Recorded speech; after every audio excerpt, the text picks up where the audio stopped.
Screen पर previous year का जो लेवल होता है उसके अकॉर्डिंग पहला क्वेश्चन बताइएगा। बहुबुद्धि सिद्धांत निम्नलिखित निहितार्थ देता है। जल्दी से बताना है आपको कि बहुबुद्धि सिद्धांत निम्नलिखित निहितार्थ देता है शिवाय, यानी क्या हो गया, निम्नलिखित में से एक ऑप्शन आपका यहां गलत है। क्वेश्चन को समझना है, कहा कि बहुबुद्धि का सिद्धांत हर एक बात को समझाता है सिवाय एक, यानी एक्सेप्ट दिस वन। इसमें से कोई एक आपका आंसर है, तो जल्दी से इसे शेयर कर दीजिए। और एस्टेट की कक्षाएं जो सुबह 10 बजे होती है आज अभी हो रहा है, तो हम कंटिन्यूटी को तोड़ना नहीं चाहते थे, इसीलिए अभी हम आपके साथ लाइव शेयर कर रहे हैं। इसीलिए आप जल्दी से जल्दी भाग ले लीजिए अभी के बेहतरीन क्लास में।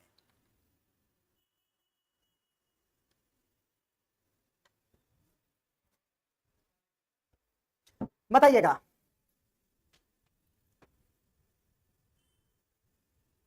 बहुबुद्धि सिद्धांत बुद्धि प्रक्रम संक्रियाओं का एक विशिष्ट समुच्चय है जिसका उपयोग एक व्यक्ति द्वारा समस्या समाधान के लिए किया जाता है। पहला ऑप्शन क्या कह रहा है, intelligence is a specific short set of processing operation. क्या बुद्धि प्रक्रम एक संक्रियाओं का एक विशिष्ट समुच्चय है? बहुबुद्धि एक विशिष्ट समुच्चय है जिसका उपयोग एक व्यक्ति द्वारा समस्या समाधान के लिए करता है। विषयों को विभिन्न तरीके से प्रस्तुत किया जाता है, विविध तरीकों से सीखने का आकलन किया जाता है। तो आकलन की बात तो यहां होगी नहीं। संवेगात्मक बुद्धि बुद्धि लब्धि से संबंधित नहीं है। क्या होगा इसका जवाब, जल्दी से कमेंट करके बताइएगा, जल्दी से बताना है।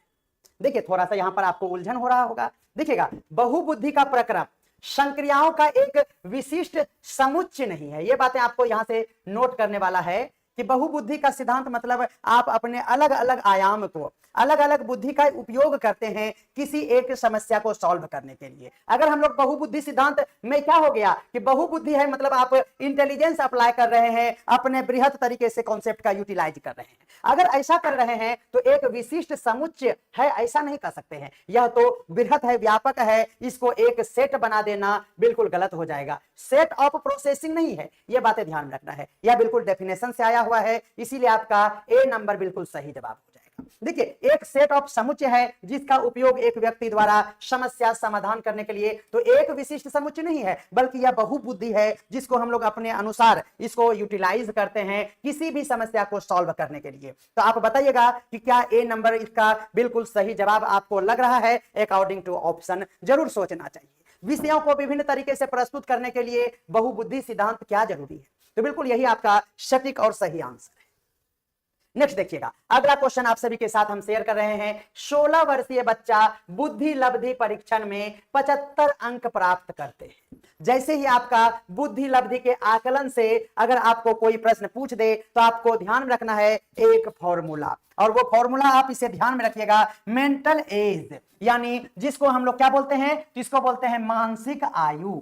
यानी मेंटल एज यानी मानसिक आयु का ही फॉर्मूला होता है, जिसको हम लोग IQ इंटू क्रोनोलॉजिकल एज, यानी हमारा ये जो हमारा एज है 16, यही हमारा 16 वर्ष का जो बच्चा है, यानी रियल आयु को ध्यान रखना है। रियल एज जो होता है उसी के लिए यूज होता है ये टर्म, जिसको हम लोग क्रोनोलॉजिकल एज कहा जाता है। तो बस IQ से उसके एज को मल्टीप्लाई करके 100 से जब डिवाइड कर देंगे तो हमारा मेंटल एज आ जाएगा। नहीं कहते हैं कि 10 वर्ष का बच्चा, इसका एज लगता नहीं है 10 वर्ष है। क्यों? क्योंकि ये इंटर के मैथ्स को सॉल्व कर रहा है, हमें लगता है ये तो 25 साल का बच्चा है। हमारा छोटा सा बालक या बालिकाएं होती है, वो बड़ी बड़ी बातें करती है, ऐसा लगता है कि वो अभी मैच्योर हो गया है, यानी उसका एज उसके मेंटल एज से क्या है, अलग है। बिल्कुल ये बातें आपको समझ में आ गया होगा। यानी आपको यहां पर दिया गया है क्या, सोचने वाली बात है कि आपको दिया गया है 16 वर्षीय बच्चा, जिसको हम लोग क्रोनोलॉजिकल एज कहेंगे, यह 16 है, और वो बुद्धि लब्धि का परीक्षण में 75 अंक लाता है, यानी ये IQ है जिसका 75 है। तो ध्यान रखना है, आपको ये फॉर्मूला पे यहां पर पुट करना है। दैट मींस आपको मानसिक आयु यानी मेंटल एज अगर आपसे पूछा जाएगा तो IQ दैट मींस 75 है हमारा, और इंटू 16/100 ऑलवेज, तो ये 100 हो जाएगा। ये क्या हो जाएगा हमारा, बोलिए, ये 4 4 जा और ये 25 4 जा, ये हमारा 3 से कट गया, 4 3 जा 12 इज द राइट आंसर। तो एक क्वेश्चन तो निश्चित तौर पर पूछेगा आपसे, इसीलिए आपको ध्यान रखना है 12 वर्ष आपका बिल्कुल सही जवाब हो जाएगा। उम्मीद करते हैं कि इस क्वेश्चन को आप बहुत ही अच्छे तरीके से समझ पाए होंगे। नेक्स्ट देखिएगा, कह रहा है कि सीखने संबंधी योग्यताएं, याद रखना है लर्निंग क्या कर रहा है, सीखने संबंधी योग्यताएं नहीं है, ध्यान रखना है यह निर्योग्यताएं हैं, यानी लर्निंग डिसेबिलिटीज की बात हो रही है। अगर हम लोग लर्निंग डिसेबिलिटीज की बात करें तो जनरली फाउंड, यानी सीखने संबंधी निर्योग्यताएं सामान्यतः कहां पर आप देखते हैं, बताइएगा इसका क्या होगा सही जवाब। जल्दी जल्दी आपको कमेंट करना है क्या होगा इसका सही जवाब। ध्यान रखना है अधिकतर उन बच्चों में पाई जाती है जो शहरी क्षेत्रों की अपेक्षा ग्रामीण क्षेत्र में होते हैं, उन बच्चों में पाई जाती है जो विशेषतः पैतृक अभिभावक इस प्रकार की समस्याओं से ग्रसित होते हैं, औसत से श्रेष्ठ बुद्धि लब्धि वाले बच्चों में ये पाए जाते हैं, लड़कियों की तुलना में अधिकतर लड़कों में पाई जाती है। क्या होगा इसका सही जवाब, जल्दी से बोलिएगा। 2 नंबर का आपको जल्दी से जवाब देना है, क्या होगा इसका सही जवाब, जल्दी से बोलिएगा। ये हमारा 2 नंबर, ये सॉरी फॉर दैट, ये 3 नंबर हमारा है। 3 नंबर का जवाब आपको देना है। 3 का बी आप दे रहे हैं, बिल्कुल सही जवाब है। उन बच्चों में आपको सीखने संबंधी निर्योग्यताएं सामान्यता पाई जाती है जो विशेषतः जिनके पैतृक अभिभावक इस प्रकार की समस्याओं से ग्रसित होते हैं, यानी in children whose biological parent have similar issue. अगर किसी के माता पिता में ये डिसेबिलिटी देखी जाए तो उसके बच्चों में भी, उसके संतानों में भी यही कमियां दिखेगा जिसे हम लोग निर्योग्यता कहेंगे सीखने से संबंधित। तो आपका बिल्कुल बी नंबर सही जवाब हो जाएगा। आप देख लीजिए कि ऑप्शन को किस हिसाब से अरेंज किया गया है। चलिएगा नेक्स्ट क्वेश्चन देखिएगा, नंबरिंग थोड़ा सा आप ध्यान दे दीजिएगा, इसे 3 नंबर ही आप समझ ले क्योंकि आगे हमारा इसी हिसाब से कंटिन्यू है, इसीलिए इसे 3 नंबर ही कह दीजिए। एक सशक्त विद्यालय, ध्यान रखना है एक सशक्त विद्यालय की बात अगर हम करेंगे, एक हम लोग सशक्त विद्यालय की बात करें, अपने शिक्षकों में निम्नलिखित में से योग्यताओं में किसे सर्वाधिक बढ़ावा देगा। अगर आप एक सशक्त विद्यालय की बात करें जिसे हम लोग कहेंगे ए स्ट्रॉन्ग स्कूल, उसमें प्रमोट करेंगे हम लोग शिक्षक के अंतर्गत, वो क्या गुण आप देखना पसंद करेंगे, जल्दी से बताइएगा। वह कौन सा गुण आप देखना पसंद करेंगे, बताइएगा क्या होगा इसका सही जवाब। सशक्त विद्यालय अपने शिक्षकों में निम्नलिखित योग्यताओं में किसे सर्वाधिक बढ़ावा देगा, क्या होगा इसका सही जवाब। क्या वह परीक्षण करने की प्रवृत्ति होगी, क्या प्रयोग करने की प्रवृत्ति होगी, अनुशासित स्वभाव होगा, या ए एंड बी बोथ होगा, जल्दी से बताइएगा क्या होगा इसका सही जवाब। कोई तुक्का ना लगाएं, आपसे निवेदन करेंगे कि आपका टाइम बहुत इंपॉर्टेंट है, इसीलिए समझदारी से इस क्लास को अटेंड करें क्योंकि आपको पता है कि यहाँ पर कोई भी क्वेश्चन का लेवल आपको मामूली नहीं दिखेगा क्योंकि यह प्रीवियस ईयर का क्वेश्चन है। जल्दी से इसे एक बार शेयर भी कर दीजिएगा तो हमें अच्छा लगेगा, जल्दी से शेयर कीजिएगा और बताना है आपको कि सशक्त विद्यालय अपने शिक्षकों में निम्नलिखित में से कौन सा गुण देखना पसंद करेगा। याद रखना है परीक्षण करने की प्रवृत्ति, टेंडेंसी टू टेस्ट, प्रयोग करने की प्रवृत्ति, tendency to experiment, A and B both. तो आपको ध्यान में रखना है आपका बी नंबर बिल्कुल सही जवाब है। B number is the right answer. आप हमारे चंगुल में फंस जाते हैं, हमें इस बात की बहुत ही चिंता होती है कि आप ऐसा क्यों करते हैं, क्यों करते हैं आप ऐसा। आप सोच के देखिए, टेंडेंसी टू टेस्ट, टेस्ट लेने की प्रवृत्ति नहीं, एक्सपेरिमेंट करने की प्रवृत्ति होनी चाहिए। शिक्षकों में टेस्ट लेने की प्रवृत्ति, हर बात पे टेस्ट, पढ़ाने का मन नहीं है टेस्ट, क्या यही चलेगा, नहीं। याद रखना है टेंडेंसी टू एक्सपेरिमेंट, यानी उनको प्रयोगात्मक विधि अपनाना चाहिए। इसीलिए आपका आंसर ए नंबर नहीं बल्कि सिर्फ और सिर्फ बी नंबर होगा। अगर आप लोग अनुशासित स्वभाव की बात करें तो सशक्त विद्यालय में शिक्षकों के लिए है ना, शिक्षकों में अगर अनुशासित स्वभाव देखेंगे तो याद रखिएगा सर्वांगीण विकास का यह भी बातें सही है, लेकिन अगर सबसे श्रेष्ठ उत्तर की बात करें तो प्रयोग करने की प्रवृत्ति शिक्षक में सबसे ज्यादा अच्छा होता है बढ़ावा देना। चलिएगा नेक्स्ट क्वेश्चन देखिएगा, अगला क्वेश्चन का जवाब क्या होगा। किशोर की का अनुभव कर सकते हैं, किशोर किस चीज का अनुभव कर सकते हैं, एडोलेसेंट में एक्सपीरियंस, क्या वो आत्म सिद्धि का भाव, फीलिंग्स सेल्फ एक्चुअलाइजेशन, जीवन के बारे में परितृप्ति का भाव, फीलिंग्स ऑफ लाइफ सेटिस्फेक्शन, दुश्चिंता और स्वयं के सरोकार यानी एनेक्सिटी एंड सेल्फ कंसर्न, बचपन में किए गए अपराधों के प्रति डर का भाव। किशोरावस्था में निम्नलिखित में से कौन सा गुण उभर कर आएगा, बताइएगा। 4 नंबर का बेहतरीन क्वेश्चन का जवाब आपको देना है। 4 नंबर का आपको जल्दी से जवाब देना है, क्या होगा इसका सही जवाब, बताइएगा जल्दी से।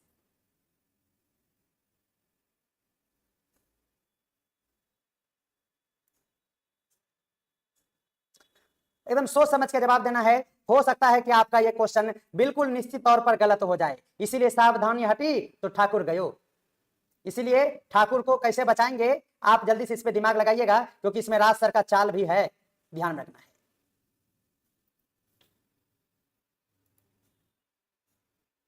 इसका जो जवाब दे दिए उनको पक्का 21 तोप की सलामी देंगे, और गलत करने वाले को तो जान ही रहे हैं, हम 21 तोप मारते हैं।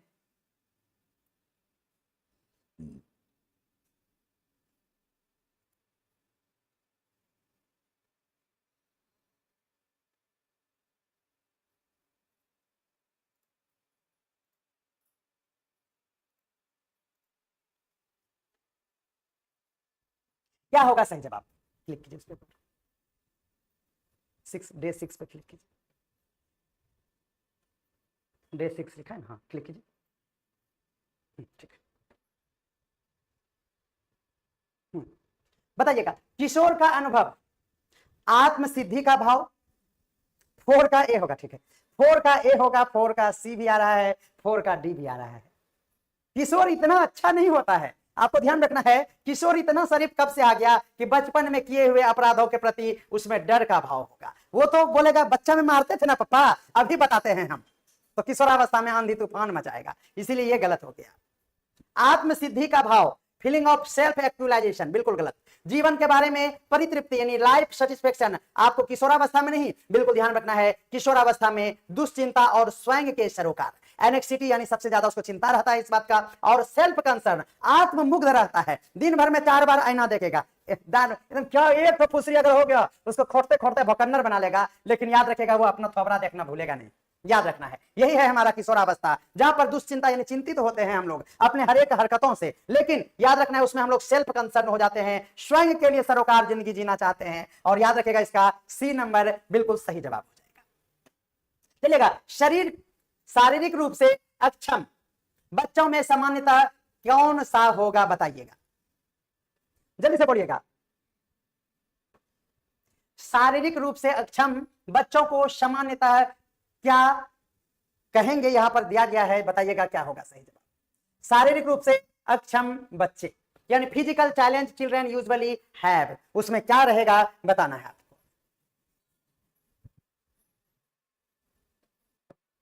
जल्दी जल्दी कमेंट करना है।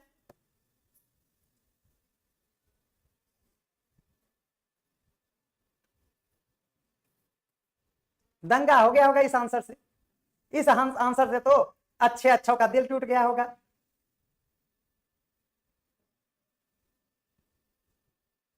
हम चाहते हैं कि आपका दिल सही सलामत रहे, लेकिन आपका ए नंबर ही सही जवाब है। थोड़ा फास्ट करें, बिल्कुल, चलिए थोड़ा सा फास्ट करते हैं, चलिएगा।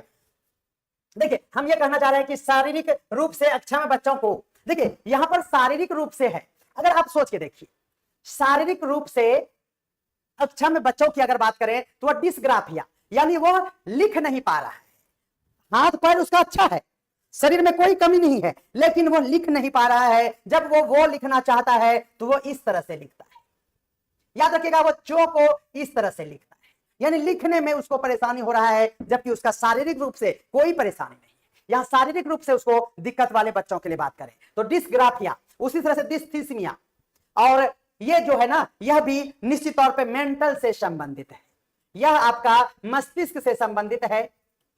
लेकिन यह डिसलेक्सिया जो है ना, याद रखेगा, इसमें शरीर के छोटे छोटे अंग, हम आपको एकदम स्पष्ट रूप से बताना चाह रहे हैं, यह डिसलेक्सिया जो है ना, सॉरी फॉर दैट, क्या इस जल्दी से बोलिएगा, हम जो ये कहना चाह रहे हैं, शारीरिक रूप से अक्षम है ना, तो याद रखिएगा डिसलेक्सिया नहीं होगा ये बोलने में, सॉरी फॉर दैट, ये हमारा आंसर होगा डिसग्राफिया यानी लिखने में परेशानी। सिर्फ और सिर्फ हमारा बी नंबर आंसर होगा। लिखने के लिए आपको ध्यान रखना है, लिखने के लिए शारीरिक रूप से आपको शारीरिक रूप से एकदम सही होना चाहिए, आपका फिजिकली सब कुछ हाथ अच्छा होना चाहिए, तो ही आप लिख पाएंगे। डिसलेक्सिया जो है, हाथ पैर सही होने के कारण भी आप बोल नहीं पाएंगे, तो ध्यान रखना है, ऊपर से आपका फिजिकली आप फिट लगेंगे लेकिन आप बोल नहीं पाएंगे, उसी तरह से डिस्थीमिया भी हमारा मानसिक रूप से यह विकृति है, शारीरिक रूप से विकृति को कहेंगे डिस्ग्राफिया, और आपका बी नंबर बिल्कुल सही जवाब है। सॉरी फॉर दैट, थोड़ा सा कंफ्यूजन के साथ हम इसमें टिक कर दिए थे, इसीलिए हम उसमें फंस गए। याद रखना आपको, डिस्ग्राफिया जो हम आपको ये समझाना चाह रहे थे वो डिस्ग्राफिया से था, शारीरिक रूप से अगर आप अक्षम बच्चों की बात करें तो आपका बी नंबर बिल्कुल सही जवाब हो जाएगा। नेक्स्ट देखिएगा, इस क्वेश्चन को हम कई बार बता चुके हैं। आंशिक पुनर्बलन यानी पार्शियल रीइंफोर्समेंट की बात करें, आंशिक पुनर्बलन यानी पार्शियल रीइंफोर्समेंट की अगर हम बात करें तो निम्नलिखित में से कौन सा आपका सही जवाब होगा? बताइएगा क्या होगा इसका सही जवाब।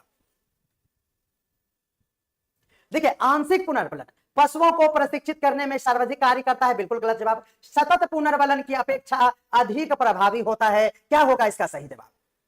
बिल्कुल बी नंबर आपका सही जवाब है। हम आपको बार बार बता चुके हैं कि देखिए, कंटिन्यूअस रीइंफोर्समेंट, किसी को बार बार आप फोर्स करेंगे उससे बढ़िया है कि आप उसको बीच बीच में उसको टोकिए। हमेशा अगर किसी बच्चे को आप टोकेंगे तो वह चिड़चिड़ापन उसमें आ जाएगा। इसीलिए आपको ध्यान रखना है, सतत पुनर्बलन की अपेक्षा आंशिक पुनर्बलन ही अधिक प्रभावी है। आपका बी नंबर बिल्कुल सही जवाब हो जाएगा। वाइगोत्स्की के सिद्धांत के निहितार्थ, वाइगोत्स्की के सिद्धांत के निहितार्थ निम्नलिखित में से कौन सी बातें सही है? बताइएगा, जल्दी से बताना है। वाइगोत्स्की के अनुसार निम्नलिखित में से कौन सी बातें निहितार्थ यानी सटीक है? बच्चे उन बच्चों की संगति में श्रेष्ठतम रूप से सीख सकते हैं जिनका बुद्धि लब्धांक उनके बुद्धि लब्धांक से कम होता है। कम नहीं, अधिक बातें सही होगा।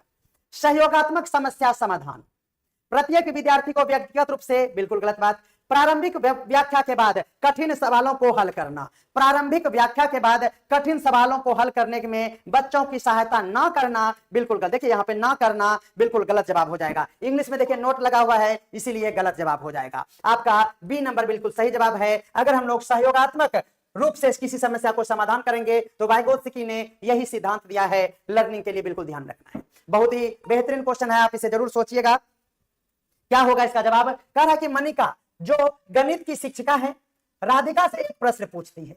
देखिए राधिका है, ध्यान रखिएगा, फीमेल से एक प्रश्न पूछा जा रहा है। राधिका से कोई उत्तर ना मिलने पर वह तुरंत मोहन से प्रश्न पूछ देता है। इसका मतलब यह हमारा मेल है से दूसरा प्रश्न पूछती है। जब उसे महसूस होता है कि मोहन उत्तर बताने में संघर्ष कर रहा है, वह अपने प्रश्न के शब्दों में बदलती है, प्रश्न को वह अपने प्रश्न के शब्दों को बदलती है। मोनिका की यह प्रवृत्ति यानी टीचर की यह प्रवृत्ति निम्नलिखित में से क्या प्रदर्शित करता है? बताइएगा क्या होगा इसका सही जवाब। 1 नंबर का आपको जवाब देना है। क्या मोहन का पक्ष लेकर लिंग भूमिका को, रूढ़िबद्धता को बढ़ावा दे रही है? तो यही वो कर रही है, बिल्कुल ए नंबर आपका राइट आंसर हो जाएगा। लड़की से प्रश्न पूछा और वो नहीं बता पाई, पूछी तो याद रखना है वो मोहन यानी लड़कों से प्रश्न पूछती है, और मोहन जब उत्तर बताने में संघर्ष कर रही है तो याद रखेगा प्रश्न के शब्दों को बदलकर लड़के का सपोर्ट करना, रूढ़िवादी मान्यता को बढ़ावा दे रही है। बिल्कुल मोनिका दीदी गलत कर रही हैं आप। सीखने के लिए आकलन निम्नलिखित में से ध्यान रखता है? सीखने के लिए, अब इसका जवाब अगर आप नहीं दिए तो हमने आपको थ्योरी कराया है, याद रखिएगा। असेसमेंट फॉर लर्निंग यानी सीखने के लिए आकलन। सर इसी क्लास में एक भी क्यों नहीं बना रहा? इस क्लास में एक भी क्यों नहीं, क्या कहना चाह रहे हैं, बन रहा? हाँ, ये प्रीवियस ईयर का थोड़ा हाई लेवल क्वेश्चन है। बताइएगा, सीखने के लिए आकलन की बात अगर करें तो निम्नलिखित में से कौन सा बात सही है? सिवाय यानी एक को छोड़कर ये सभी असेसमेंट फॉर लर्निंग को सपोर्ट करेगा। तो निम्नलिखित में से कौन है जो असेसमेंट फॉर लर्निंग को सपोर्ट नहीं करेगा? बताइएगा आपका क्या सही जवाब हो जाएगा। असेसमेंट फॉर लर्निंग आपको हम बता चुके हैं यह क्या है, तो ध्यान रखना है ऐसा आकलन जिसको हम लोग सुधार करें, बीच बीच में पूछे जाने वाले प्रश्न। विद्यार्थियों के त्रुटि को देखेंगे तो याद रखना है उसका सुधार तुरंत कर देंगे, यह भी होगा। विद्यार्थियों की अधिगम शैली यानी स्टूडेंट्स लर्निंग स्टाइल, विद्यार्थियों की क्षमताएं और विद्यार्थियों की आवश्यकताएं, क्या होगा इसका सही जवाब? जल्दी से बोलिएगा क्या होगा इसका सही जवाब। देखिए सीखने के लिए आकलन की बात अगर हम करें तो याद रखना है ये सभी बातें बिल्कुल उसी के संबंधित है। विद्यार्थियों की त्रुटियां, जो गलती क्या बीच में पूछिए और उसको बता दीजिए। विद्यार्थियों के अधिगम शैलियों पर भी यह फोकस करता है। विद्यार्थियों के क्षमता को हम लोग जांचते हैं, लेकिन याद रखिएगा विद्यार्थियों की आवश्यकताएं, स्टूडेंट्स नीड को यहां पर फुलफिल नहीं करेगा। ध्यान रखना, यहाँ टीचर अपने लिए यह असेसमेंट कर रहा है पढ़ाने के लिए, तो आपका डी नंबर बिल्कुल सही जवाब हो जाएगा। ये एकदम टफेस्ट क्वेश्चन है, आपको ये बातें ध्यान रखना है। सफल समावेशन को निम्नलिखित में से आवश्यकता होगी सिवाय, देखिए कौन सी बातें छोड़कर हम लोग सफल समावेशन की बात करेंगे, सक्सेसफुल इंक्लूजन की बात करें तो उसके लिए क्या जरूरी है, एक बातों को छोड़ दीजिए। क्या जरूरी है? क्या आप अभिभावकों की भागीदारी चाहते हैं? अगर आप सफल समावेशन करना चाहते हैं तो बिल्कुल सही बात है। आप क्षमताओं का संवर्धन करेंगे, कैपेसिटी का बिल्डिंग करेंगे, बिल्कुल सही बात है। संवेदनशील बनना, आपके पास सेंसिटाइजेशन होना चाहिए, बिल्कुल सही बात है। अगर आप याद रखिएगा सफल समावेशन चाहते हैं तो किसी को अलग करके मत पढ़ाइए, यही से बनता है समावेशन। यानी आपको ध्यान रखना है समावेशन यही होता है कि हम सभी को एक साथ कर पढ़ाएंगे, एक साथ सभी को पढ़ाएंगे, चाहे वो स्पेशल चाइल्ड है या फिर आपको नॉर्मल चाइल्ड है, दोनों को एक साथ करेंगे। यहां तो कह रहा है कि पृथक कर दीजिए, तो यहां यही गलत है। जहां पर सफल समावेशन की बात होगी आप में डी नंबर गुण बिल्कुल नहीं होना चाहिए, एकदम सही जवाब है। निम्नलिखित में से कौन सा सूक्ष्म गतिक कौशल का उदाहरण है? जल्दी से बोलिएगा, सूक्ष्म गतिक कौशल का उदाहरण निम्नलिखित में से कौन सा है, जल्दी से बताइएगा। सूक्ष्म गतिक कौशल की अगर हम बात करें तो कौन सा आपका सही जवाब है? ध्यान रखना है, सूक्ष्म गतिक कौशल में आपको याद रखना है अपने हाथों का यूज करना होता है, यानी आप अपने छोटे छोटे शारीरिक याद रखना है अंगों का यूज करते हैं। तो याद रखिएगा, क्या दौड़ने में, कूदकने में, चढ़ने में, इसमें आपका बड़का बड़का हाथी जैसा पैर का काम होता है। याद रखना है लिखने में छोटे छोटे अंगुली का काम। तो याद रखना है आपको सूक्ष्म गतिक कौशल की बात हो तो छोटे छोटे गैया, छोटी छोटी बात बिल्कुल आपको याद रख लेना है। लिखना यानी राइटिंग आपका बिल्कुल सही जवाब हो जाएगा। कोई शिक्षिका अपने शिक्षार्थियों को अध्ययन के लिए अध्ययन करने हेतु आंतरिक रूप से उत्प्रेरित करने के लिए कैसे प्रोत्साहित कर सकती है? कोई शिक्षिका अपने विद्यार्थी को याद रखना है क्या करना चाह रही है, उसे इंट्रिंसिकली मोटिवेट करना चाहती है, यानी आंतरिक रूप से उसे उत्प्रेरित करना चाहती है। तो उनका कौन सा व्यवहार उसको सपोर्ट करेगा? क्या व्यक्तिगत लक्ष्यों का निर्धारण करने और उसमें निपुणता पाने के लिए उनका मदद करेगी? साफ दिखाई पड़ने वाले इनाम देकर हम करेंगे, जैसे कि टॉफी दे देंगे किसी को, उसे उसमें चिंता और डर पैदा करेंगे, प्रतियोगिताओं का परीक्षण करेंगे, तो बिल्कुल गलत जवाब। ए नंबर आपका बिल्कुल सही जवाब है, ध्यान में रखना है। बच्चों में द्वारा दी जाने वाली त्रुटियों के संबंध में निम्नलिखित में से कौन सा कथन सत्य है? Which of the following statement is true about error made by children, यानी बच्चों के द्वारा दी जाने वाली त्रुटियों के संबंध में निम्नलिखित में से कौन सा कथन सत्य है? क्या प्रत्येक त्रुटि को सुधारने में बहुत अधिक समय लगेगा? स्वयं बच्चों द्वारा ही त्रुटियों को सुधारा जा सकता है। यदि शिक्षक सभी त्रुटियां नहीं सुधार सकते हैं, एक शिक्षक को प्रत्येक त्रुटि पर ध्यान नहीं देना चाहिए। क्या होगा इसका सही जवाब? तो ध्यान रखना है स्वयं जो है बच्चों द्वारा त्रुटियों को सुधारा जा सकता है, प्रत्येक त्रुटि को सुधारने में बहुत अधिक समय लगेगा, बिल्कुल गलत जवाब है। B number is the right answer. चलिएगा अगला क्वेश्चन देखिएगा, प्रतिभाशाली विद्यार्थी, बताइएगा क्या होगा सही जवाब? प्रतिभाशाली विद्यार्थी यानी गिफ्टेड स्टूडेंट क्या करेगा? अपनी आवश्यकताओं को दृढ़तापूर्वक नहीं कह पाएगा। देखिए प्रतिभाशाली बच्चा अपनी आवश्यकताओं को तो कह देगा, यहां नहीं दिया, गलत बात है। अपने निर्णयों में आत्मनिर्भर रहेगा, शिक्षकों से स्वतंत्र रहेगा, स्वभाव में अंतर्मुखी नहीं, इंट्रोवर्ट तो वो रहेंगे नहीं, बिल्कुल ध्यान रखना है। शिक्षकों से स्वतंत्र नहीं रहेंगे प्रतिभाशाली बच्चे, शिक्षकों से बार बार हेल्प लेंगे, अपने निर्णय पर आत्मनिर्भर होंगे, बिल्कुल are self reliant in their decision. B number is the right answer, बिल्कुल सही जवाब है, बी नंबर आपका बिल्कुल सही जवाब है। नेक्स्ट देखिएगा, विद्यार्थी के पोर्टफोलियो, देखिए हमने थ्योरी में आपको कल ही बताया है पोर्टफोलियो क्या होता है। पोर्टफोलियो के लिए सामग्री का चयन करते समय क्या जरूर होना चाहिए? पोर्टफोलियो के लिए जब सामग्री का चयन करते हैं तो निम्नलिखित में से क्या होना चाहिए? पोर्टफोलियो में अभिभावकों और समावेशन को देखेंगे, विद्यार्थियों और बहिष्करण को देखेंगे, अन्य शिक्षकों और समावेशन को देखेंगे, या विद्यार्थी और समावेशन को देखेंगे। विद्यार्थी का पोर्टफोलियो है तो क्या आप अभिभावक यानी मम्मी से क्वेश्चन आंसर लिखवाइएगा। बहुत सारे बच्चे यही करते हैं, मम्मी मम्मी असाइनमेंट बना दो ना मेरा, मम्मी हमको पेट में दर्द हो रहा है, तुम कुछ करती नहीं है। याद रखना है अभिभावकों के लिए नहीं बल्कि विद्यार्थियों को और समावेशन के साथ अगर हम लोग बात करें तो याद रखना है विद्यार्थियों का पोर्टफोलियो के लिए यह जरूरी है। विद्यार्थी और समावेशन आपका बिल्कुल सही जवाब। अगला क्वेश्चन देखिएगा, निम्नलिखित में से कौन सा उदाहरण प्रभावशाली विद्यालय की प्रथा का है? निम्नलिखित में से कौन सा उदाहरण प्रभावशाली विद्यालय की बात करेंगे, इफेक्टिव स्कूल की बात करेंगे, तो क्या होगा, जल्दी से बताइएगा इसका सही जवाब क्या होगा। अगर हम लोग प्रभावशाली विद्यालय की बात करें तो क्या व्यक्ति सापेक्ष अधिगम होगा, यानी पर्सनलाइज्ड लर्निंग की बात करेंगे, क्योंकि प्रभावशाली विद्यालय है यानी विद्यालय का कोई अच्छा वैल्यू है। तो प्रतियोगितात्मक कक्षा होगी, कॉम्पिटेटिव क्लासरूम होगा, निरंतर तुलनात्मक मूल्यांकन होगा, या शारीरिक दंड की बात करेंगे। तो बिल्कुल आपको ध्यान रखना है क्या होगा इसका सही जवाब, क्या होगा इसका सही जवाब। 17 का ए नंबर होगा या बी नंबर होगा, जल्दी से बोलिएगा। बिल्कुल ध्यान रखना है, व्यक्ति सापेक्ष अधिगम जिसको पर्सनलाइज्ड लर्निंग कहेंगे, ए नंबर ही आपका बिल्कुल सटीक जवाब है। प्रतियोगितात्मक कक्षा जो है, कॉम्पिटेटिव क्लासरूम जो है, यह प्रभावशाली विद्यालय की बात नहीं होती। याद रखना है, जब कोई व्यक्ति सापेक्ष अधिगम करेगा तो ध्यान रखना है पर्सनलाइज्ड लर्निंग ही प्रभावशाली विद्यालय का एक प्रमुख उदाहरण है। बिल्कुल आपको ध्यान रखना है।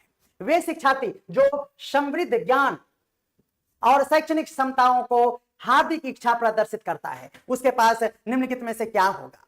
यानी अगर कोई शिक्षार्थी है और वह अपने समृद्ध ज्ञान और शैक्षणिक दक्षता की हार्दिक इच्छा प्रदर्शित कर रहा है, तो निम्नलिखित में से उसे क्या कहेंगे। क्या उसे कार्य परिहार अभिविन्यास कहेंगे, वर्क अवॉइडेंस, अवॉइड थोड़ी ना कर रहा है, तो बिल्कुल गलत हो गया। अब देखिए हिंदी नहीं समझ में आ रहा था, हमें अवॉइड समझ में आया, तो यह हमारा गलत हो गया। अच्छा बिल्कुल, थोड़ा टाइम देना होगा। चलिए, अगर हमारा क्वेश्चन है कि वे शिक्षार्थी जो समृद्ध ज्ञान और शैक्षणिक दक्षता का हार्दिक इच्छा प्रदर्शित करता है, यानी याद रखना है enriched knowledge and academic competence उसके पास है, तो वह निम्नलिखित में से कौन सा व्यवहार प्रदर्शित करेगा। क्या वो वर्क से अवॉइड करेगा, तो बिल्कुल गलत जवाब है। मास्टरी ओरिएंटेशन होगा, सोचने वाली बात है। नैपुण्यता अभिविन्यास यानी वो मास्टरी ओरिएंटेशन करेगा, अपनी दक्षता को वो शो करेगा। परफॉर्मेंस अप्रोच ओरिएंटेशन, वह निष्पादन उपागम अभिविन्यास को अपनाएगा। या फिर निष्पादन परिहार, तो आप समझ गए निगेटिव है, हटा दीजिए। क्या होगा इसका सही जवाब, B number is the right answer, एकदम आपका सटीक आंसर है। बिल्कुल ध्यान रखना है। शिक्षक के अलावा, ध्यान रखना है, शिक्षक के अलावा निम्नलिखित सभी को करते हुए समस्या समाधान को विद्यार्थी के लिए मजेदार बना सकती है। शिक्षक के अलावा निम्नलिखित में से सभी को करना है, यानी आप विद्यार्थी हैं और आप निम्नलिखित में से सभी काम करें। सभी को करते हुए समस्या समाधान को विद्यार्थी के लिए मजेदार बना सकता है, वह निम्नलिखित में से क्या है। A teacher can make problem solving fun for student by doing. अगर आपको एकदम मजेदार पढ़ाई बनाना है, प्रॉब्लम सॉल्विंग के मेथड को एकदम इंटरेस्टिंग बनाना है, तो निम्नलिखित में से क्या करेंगे। क्या मुक्त अंत वाली सामग्री उपलब्ध कराएंगे, ओपन इंडेड मटेरियल से आप एजुकेशन कराएंगे, मुक्त खेल के लिए समय देंगे यानी अलाउ कर देंगे, टाइम फॉर फ्री प्ले, एकदम जाओ बेटा एकदम कजोधर एकदम गर्दा उड़ा के खेलो, कोई दिक्कत नहीं है। सृजनात्मक चिंतन के लिए असीमित अवसर देंगे, बिल्कुल गलत बात है। असीमित नहीं, अगर असीमित अवसर देंगे, सृजनात्मक चिंतन के लिए असीमित अवसर उपलब्ध कराएंगे, हाँ ये सही है। Offering unlimited opportunity for creating thinking, या जब विद्यार्थी स्वयं से कोई कार्य करने की कोशिश कर रहे हो तो उससे परिपूर्णता की अपेक्षा करते हैं। जल्दी से बोलिएगा क्या होगा आपका सही जवाब। तो बिल्कुल सी नंबर एकदम सही जवाब है। सृजनात्मकता चिंतन के लिए असीमित अवसर उसे प्रदान करेंगे, तो बिल्कुल ध्यान रखना है, बच्चे को भी मजा आएगा, बिल्कुल आपका सही जवाब हो जाएगा। निम्नलिखित में से अंत विषयी अनुदेशन, ध्यान रखना है, अंत विषयी अनुदेशन का सर्वोत्कृष्ट लाभ निम्नलिखित में से क्या है। वाह, ग्रेटेस्ट बेनिफिट को हम लोग देखिए सर्वोत्कृष्ट लाभ की बात करेंगे। हिंदी देख रहे हैं ना आप। Greatest benefit for interdisciplinary instruction is that, क्या है अंतर विषयी अनुदेशन का सर्वोत्कृष्ट लाभ, क्या बताइएगा। प्रकरणों की विविधता से शिक्षकों के अभिभूत होने की संभावना कम कर देना, बिल्कुल नेगेटिव बात हो गया। विद्यार्थियों में विषयों के प्रति नापसंदी की भावना को कम करना, पाठ योजना और गतिविधियों में शिक्षकों की लचीलापन मिलता है, विद्यार्थियों को सीखे गए नए ज्ञान का बहु संदर्भों में अनुप्रयोग और सामान्यीकरण करने का अवसर, और आपका डी नंबर ही बिल्कुल सही जवाब हो जाएगा। 120 का डी नंबर आपका बिल्कुल सही जवाब है।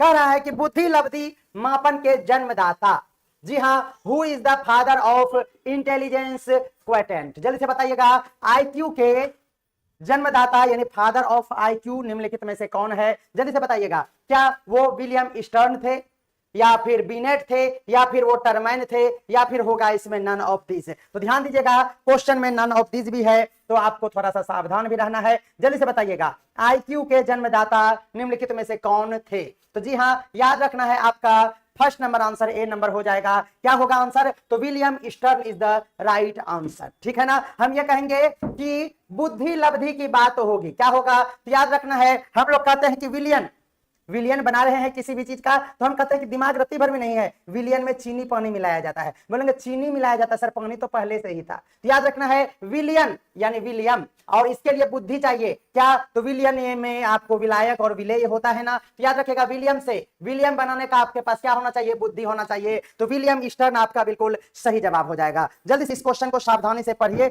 और बताइएगा क्या होगा इसका सही जवाब। जल्दी से क्वेश्चन पढ़िए और बताइए कमेंट में क्या होगा इसका सही जवाब। क्वेश्चन कह रहा है विद्यार्थियों में संप्रत्यात्मक विकास को प्रोत्साहन देने के लिए निम्नलिखित में से कौन सी विधि सबसे प्रभावी है? देखिए यहां पर अगर सबसे प्रभावी की बात किया जाए तो हो सकता है कि सभी ऑप्शन आपको समान दिखे, लेकिन आपको बेस्ट आंसर चुनना है। तो जल्दी से बताइएगा विद्यार्थियों में संप्रत्य विकास के लिए निम्नलिखित में से कौन सा प्रोत्साहन देने के लिए निम्नलिखित में से कौन सा विधि सबसे ज्यादा प्रभावी है? बताइएगा कमेंट करके सही जवाब क्या होगा। क्या विद्यार्थियों को बहुत से उदाहरण देना और उनके तर्क शक्ति का उपयोग करने के लिए प्रोत्साहित करना होगा? दूसरा ऑप्शन है जब तक वांछित संप्रत्यात्मक परिवर्तन न हो तब तक दंड का उपयोग करना चाहिए, बिल्कुल निगेटिव हो गया।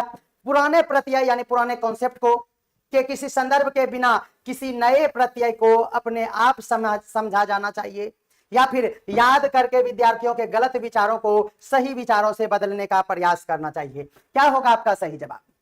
तो आप जल्दी से बताइएगा क्या होगा 122 का सही जवाब।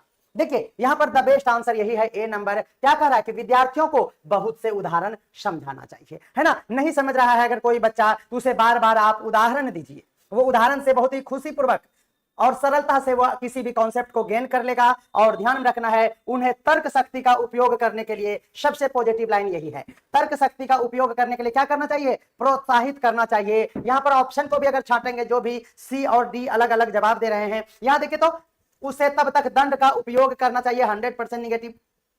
पुराने प्रत्यय के किसी संदर्भ के बिना, तो ऐसा कभी हो नहीं सकता है कि हम लोग पुरानी बातों के कॉन्सेप्ट को याद ना करें और हम लोग अपने आप समझ जाना चाहिए, समझा जाना चाहिए, ये बिल्कुल गलत बात हो गया। याद करके विद्यार्थी के गलत विचारों को सही विचारों से बदलना, ये गलत विचारों को सही विचारों से बदलना, यह भी आपका गलत हो जाएगा और ए नंबर बिल्कुल आपका सही जवाब हो जाएगा। जल्दी से बताइएगा आधुनिक मनोविज्ञान का क्या अर्थ होता है? जल्दी से बताइएगा आधुनिक मनोविज्ञान का क्या अर्थ होता है? जल्दी से बताइएगा। आधुनिक मनोविज्ञान, मन का अध्ययन, आत्मा का अध्ययन, शरीर का अध्ययन या फिर व्यवहार का अध्ययन? तो D number is the right answer. देखिए गलत बात है। 123 आधुनिक मनोविज्ञान में मन का अध्ययन करेंगे, स्टडी ऑफ माइंड को रीड करेंगे। हे प्रभु, थोड़ा सा व्यापक सोच रखिए। सोच है कि शौचालय है, हमें तो समझ में भी नहीं आ रहा है।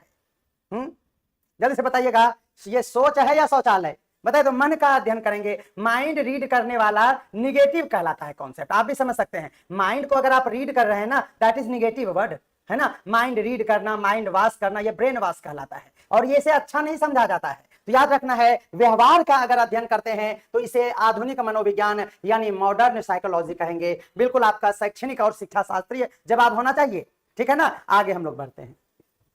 भाषा विकास के लिए सबसे संवेदनशील समय निम्नलिखित में से कौन सा है? जल्दी से बताइएगा। भाषा विकास की बात हो रही है, यानी किस समय लैंग्वेज डेवलपमेंट का सबसे अधिक सेंसिटिव पीरियड होता है? किस समय बच्चा सबसे ज्यादा, ध्यान रखना है, भाषा का अधिग्रहण करता है? जल्दी से बताइएगा 124 नंबर का क्या होगा? 124 का बी नंबर आ रहा है। जन्म से पूर्व नहीं होगा, ठीक है ना। वयस्कावस्था, मध्य बचपन का समय। जल्दी से बताइएगा क्या होगा? तो आप सभी अपने बातों पर एकदम अडिग हैं और बिल्कुल सही जवाब हो गया प्रारंभिक बचपन का समय, अर्ली चाइल्डहुड, ठीक है ना। यानी 2 वर्ष से पहले, इसी समय में भाषा का सबसे अधिक विकास होता है, अर्ली चाइल्डहुड हो गया। चलिएगा अगला क्वेश्चन बेहतरीन है, एलेक्सिया। बताइएगा, कोई कंफ्यूजन नहीं है, आप जरूर शैक्षणिक विकार वाला मेरा वो वीडियो देखिए जिसमें हमने कुल मिलाकर 12 तरीके का या 12-15 तरीके का आपको हम बताए हैं डिजीज, जिसमें एक है एलेक्सिया। जल्दी से बोलिएगा किससे संबंधित है? एलेक्सिया किससे संबंधित है? जल्दी से बताइएगा। 125 का जवाब देना है। 125 का सी, सबसे ज्यादा सी आया है। और अजमेर सिटी हमारे साथ जुड़े हैं बहुत समय के बाद और ये कह रहे हैं कि 100% ए करेक्ट है। अब आप सोच लीजिए, देखिए अगर सबसे ज्यादा सी का जवाब आ रहा है तो पहले सी को देख लेते हैं। सीखने की अक्षमता, इनएबिलिटी टू लर्न, बिल्कुल गलत बात है। एलेक्सिया, इसका मतलब यह हो गया कि वो पढ़ेगा, पढ़ने में वो अक्षम है, यानी आपको इनएबिलिटी टू क्या हो जाएगा, रीड हो जाएगा। कोई दिक्कत है? पढ़ने से संबंधित बीमारी को हम लोग एलेक्सिया कहेंगे, बिल्कुल सटीक और सही जवाब है। ठीक है ना। देखिए लिखने के लिए क्या होता है, तो ग्राफिया यानी डिस्ग्राफिया, ठीक है ना। सुनने के लिए जल्दी से बताइए कमेंट करके, सुनने के लिए क्या होता है, ये देखिए चारों ऑप्शन इसका आपको याद होना चाहिए। सुनने के लिए हम लोग क्या यूज करेंगे और सीखने के लिए क्या यूज करेंगे, जल्दी से कमेंट करके बताइए। सुनने के लिए और सीखने के लिए कौन कौन सा टर्म आप यूज करेंगे, जल्दी से बताइएगा।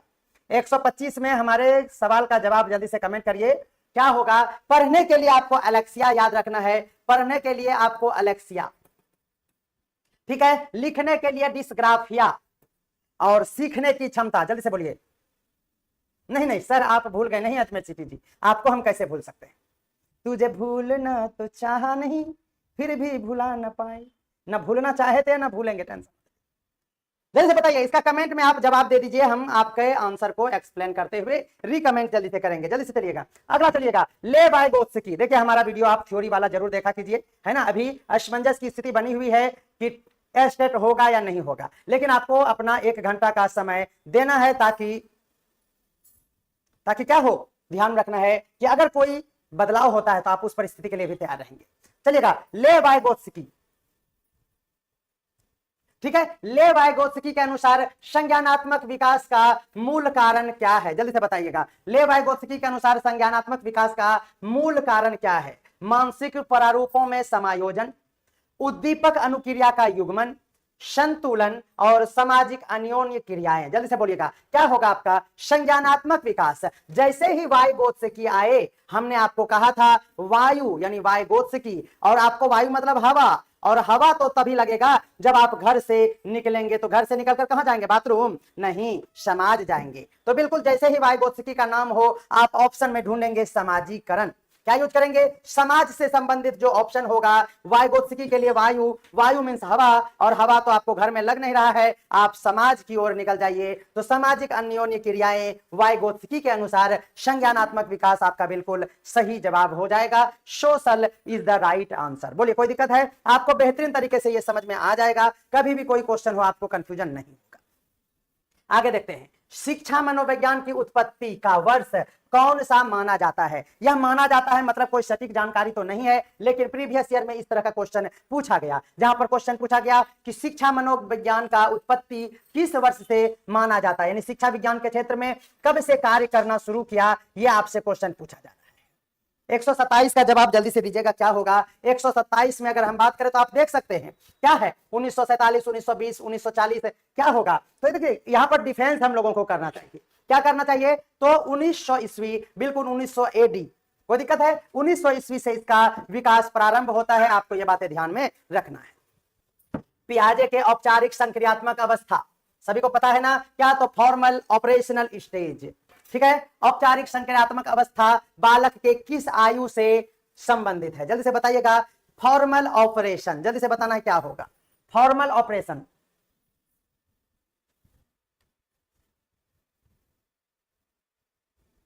फॉर्मल ऑपरेशन बिल्कुल सबसे अंत में आपका ऑपरेशन कर देंगे हम, ठीक है। याद रखेगा, फॉर्मल तरीके से यानी सबसे फॉर्मल तरीके का ऑपरेशन आपको लास्ट स्टेज यानी 11 से 15 वर्ष आपको याद रखना है। कोई दिक्कत है, चलिएगा नेक्स्ट देखते हैं। जड़ बुद्धि वाले बालक का IQ यानी बुद्धि लब्धि कितनी होती है, जल्दी से बोलिएगा। जड़ बुद्धि वाले बालकों की IQ कितनी होगी, बताना है कमेंट करके। क्या होगा, 129 का जवाब जल्दी से दीजिए। 129 का जवाब देना है।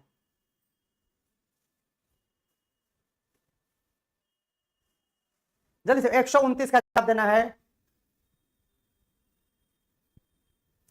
देखिए बिल्कुल सही जवाब है। जब कभी आप IQ का कैलकुलेशन करेंगे और 71 से कम हो जाएगा तो इसका मतलब वो जड़ बुद्धि है, बिल्कुल आपको ध्यान रखना है। मेंटली रिटार्डेड चाइल्ड का आपको याद रखना है 71 से नीचे, ठीक है। चलिए आगे देखते हैं। गर्भ में बालक को विकसित होने में कितने दिन लगते हैं।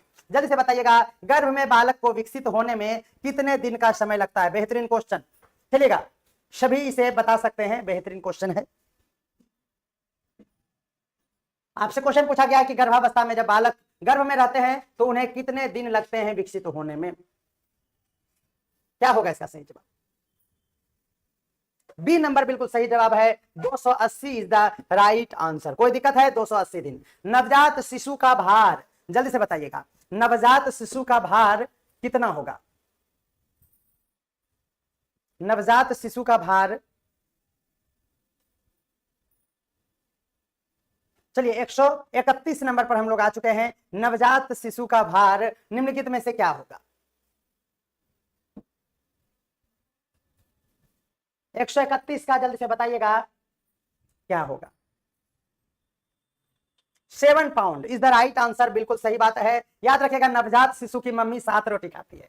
हमारे घर में जान रहे हैं कि नवजात शिशु की मम्मी 7 रोटी, 3 रोटी दबा के रखती है ताकि सास और ससुर देखे 4 रोटी है, और 3 रोटी एकदम ऐसे छुपा के रखती है।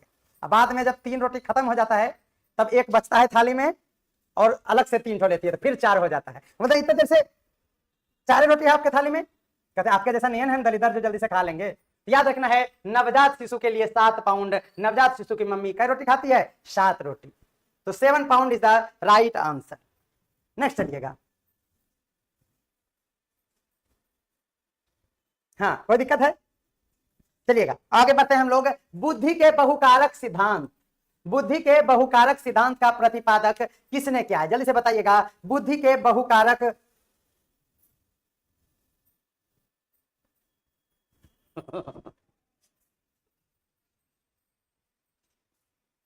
नहीं आता है हमको, साहिरा मूवी नहीं देखे हैं ना गाना सुने, इतना व्यस्त थे हम गाना, हमको लगता है 25 दिन से हम कोई म्यूजिक नहीं सुने। चलिए, बुद्धि के बहुकारक सिद्धांत का प्रतिपादक किसने किया? आपको जल्दी से बताना है क्या होगा इसका सही जवाब। तो थॉर्नडाइक, बिल्कुल ध्यान रखना है। जैसे ही कांटा चुभा बुद्धि खुल गया कि हमें जवान होने का क्या नहीं लेना था, क्या डोज है ना। याद रखना है, थॉर्नडाइक आपको बहुकारक सिद्धांत, बुद्धि के बहुकारक सिद्धांत थॉर्नडाइक आपको बिल्कुल याद हो गया होगा। नेक्स्ट चलिएगा, एनसीटीई, जल्दी से बताइए इसका फुल फॉर्म। एनसीटीई का फुल फॉर्म जल्दी से बताना है क्या होगा इसका सही जवाब। एनसीटीई का पूर्ण रूप बताइए। तो आप सभी को पता है कि यह किससे संबंधित है? नेशनल करिकुलम से। किससे संबंधित है बताइएगा? नेशनल करिकुलम से। नहीं नहीं, नेशनल करिकुलम से, नेशनल काउंसिल से है। याद रखिएगा, national council of teacher education. ये अगर आप भूल गए तब तो बेकार बात हो गया। आगे बढ़ते हैं। जीन पियाजे के अनुसार अधिगम के लिए निम्नलिखित में से क्या आवश्यक है? जीन पियाजे की बात अगर करेंगे तो सबसे पहले हम लोग देखेंगे संज्ञानात्मक विकास कहीं है क्या? देखिए, ईश्वरीय न्याय पर विश्वास बिल्कुल, शिक्षकों और माता पिता का पुनर्बलन बिल्कुल गलत, शिक्षार्थियों के द्वारा पर्यावरण की सक्रिय खोजबीन। जब कभी ट्विस्ट हो जाए तो जीन पियाजे को आप याद करेंगे तो सही हो जाएगा, ठीक है। व्यवहार का अवलोकन नहीं बल्कि शिक्षार्थियों के पर्यावरण की सक्रिय खोजबीन। याद रखना, active exploration of environment by learners is the right answer. Jean पियाजे के अनुसार अधिगम के लिए ऑप्शन के अकॉर्डिंग क्या सही है? तो C number is the right answer. Next देखिएगा, उपनयन संस्कार। वाह, क्वेश्चन पूछता है, आप देख लीजिए। उपनयन संस्कार किस शिक्षा काल में दिया जाता था? ये सभी जानते हैं, उपनयन काल वैदिक पीरियड में है। बिल्कुल आपका ए नंबर बिल्कुल सही जवाब है, ये सभी जानते हैं। उपनयन संस्कार मतलब जिसका जनेऊ होता है, ठीक है ना। हाँ, द्विज बन जाते हैं, द्विज यानी द्विज मतलब दोबारा जन्म लेने वाला। तो याद रखना है, उसे वैदिक काल में उपनयन संस्कार, अभी भी उपनयन संस्कार होता है। ये बिल्कुल आपका 35 का ए नंबर सही जवाब है।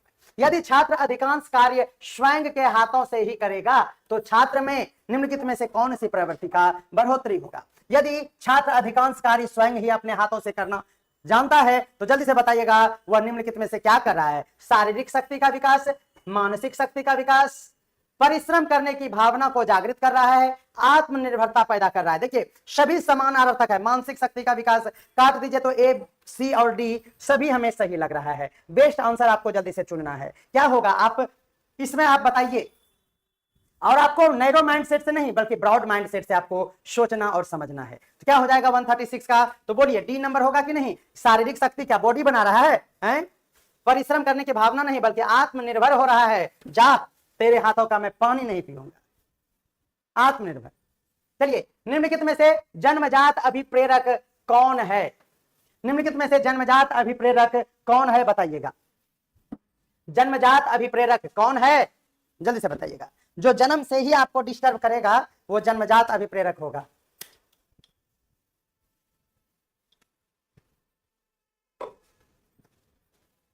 जल्दी से बोलिएगा। निद्रा, खेलना, प्रशंसा, क्रोध। जल्दी से बोलिएगा। जन्म से ही क्रोध नहीं हो सकता है।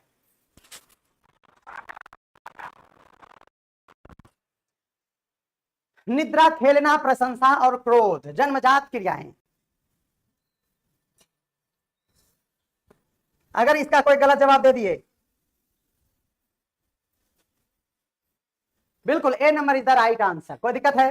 हाँ बहुत। हाँ, कुसुम शर्मा जी, आप तो नाम तौहीन कर दिया शर्मा जी का। हम भी शर्मा जी और आप भी शर्मा जी। और आप बताइए। बी नंबर बता रहे हैं। बी नंबर मतलब खेलना, यानी पेटे में रह के जन्मजात हो जाएगा। कबड्डी खेलेगा। वाह क्या बोल रहे हैं। चलिएगा। शिक्षण अधिगम प्रक्रिया को प्रारंभ करने से पहले एक कुशल अध्यापक को क्या करना चाहिए? उसको अधिगम दे के डंगा देना चाहिए।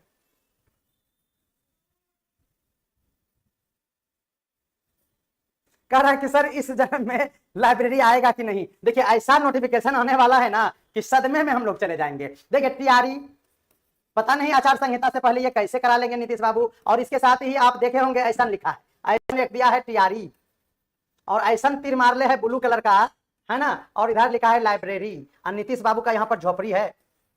ठीक है, अब देखिए यहाँ पर दोनों को दिया है। इसका मतलब ये प्योर चुनावी दाव है नीतीश बाबू का। अब समय के साथ आपको देखना पड़ेगा कि क्या हो रहा है। देखिए अधिगम शिक्षण अधिगम प्रक्रिया में प्रारंभ से पहले एक कुशल अध्यापक को क्या करना चाहिए?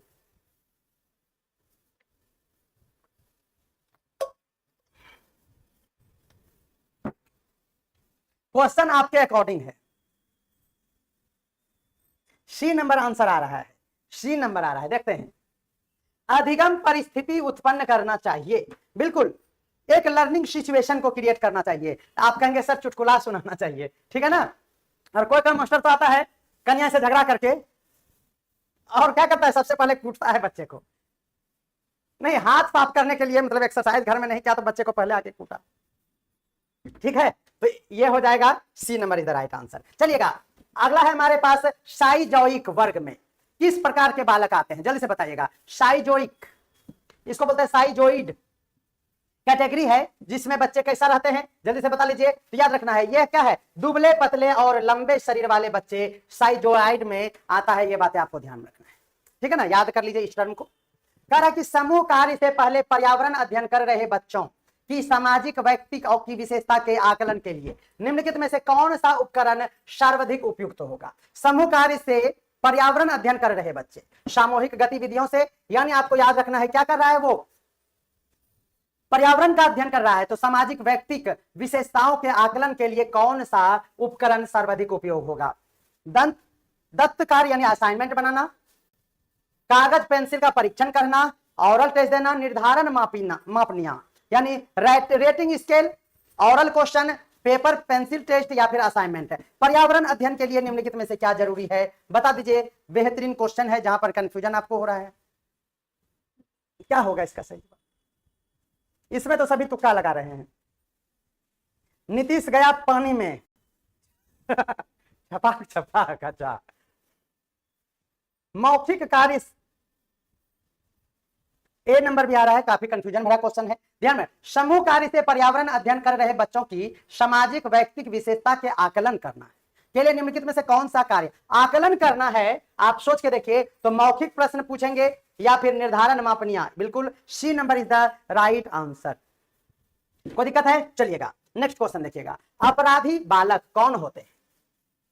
अपराधी बालक कौन होते हैं, जल्दी से बताइएगा। जो सामाजिक कार्य और सामाजिक कार्य करते हैं, जो शिक्षक के लिए सिरदर्द होते हैं, जो कक्षा में अव्वल आते हैं, बिल्कुल गलत। जो समाज में रहना पसंद नहीं करते हैं, ये नक्सलवादी हो गया। याद रखना है, जो असामाजिक कार्य करते हैं उसे आपराधिक बालक की संज्ञा दी जाती है। बिल्कुल सही जवाब। पाठ्यक्रम निम्नलिखित में से शिक्षण के कौन से चर में आते हैं, जल्दी से बताइएगा। पाठ्यक्रम, देखिए चर हमारे पास 3 है, आश्रित, मध्यस्थ और स्वतंत्र। इसका अपोजिट यहां हो गया। जल्दी से बताइएगा पाठ्यक्रम किस में आएगा? तो याद रखना है पाठ्यक्रम यानी curriculum fall under which variable in teaching. जल्दी से बताइएगा 142 का जवाब देना है आपको। 142 का पाठ्यक्रम क्या होगा इसका सही जवाब?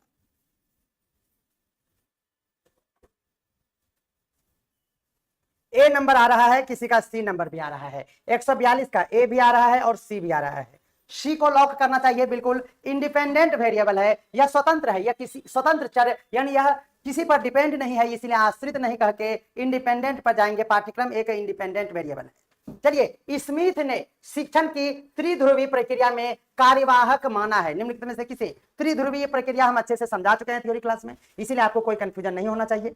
ठीक है, चलिए, स्मिथ ने शिक्षण की त्रिध्रुवीय प्रक्रिया का कार्यवाहक किसे? कार्यवाहक बोले तो स्मिथ ने ट्राइपोलर प्रोसेस के लिए एजेंट इज कंसीडर टू। जल्दी से बोलिएगा, अभिभावक होगा या शिक्षक होगा? जल्दी से, शिक्षार्थी और पाठ्यक्रम तो नहीं होगा। कार्यवाहक कौन है?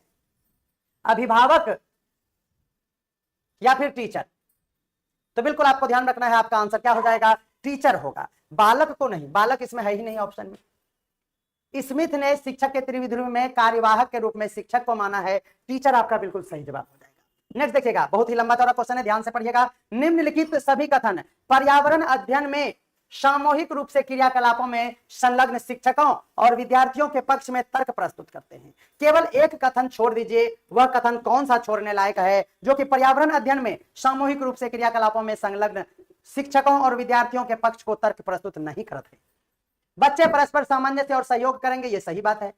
बच्चे दूसरे बच्चों से बात और बहस करने से अधिक सीखते हैं। डिस्कशन, यहां बहस का मतलब क्या हो गया? याद रखना है डिबेट करना, तो ये अच्छी बात है। समूह क्रियाकलापों की वजह से बच्चे अंक उपलब्धि को अच्छा सुधार सकते हैं। प्रौढ़ के समर्थन से बच्चे की अपनी क्षमता में अधिक ज्ञान का निर्माण होता है। सभी आपको समानार्थक लग रहे हैं, जल्दी से बताइएगा कौन सा ऑप्शन आपका 144 का सही जवाब है? 144 का सी नंबर भी आ रहा है, बी और डी भी आ रहा है। जल्दी से देखिएगा, आप सोच के देखिए तो डिबेट तो पॉजिटिव है, समूह क्रियाकलापों में की वजह से बच्चे अंक उपलब्धि में अच्छा सुधार प्रदर्शित करता है।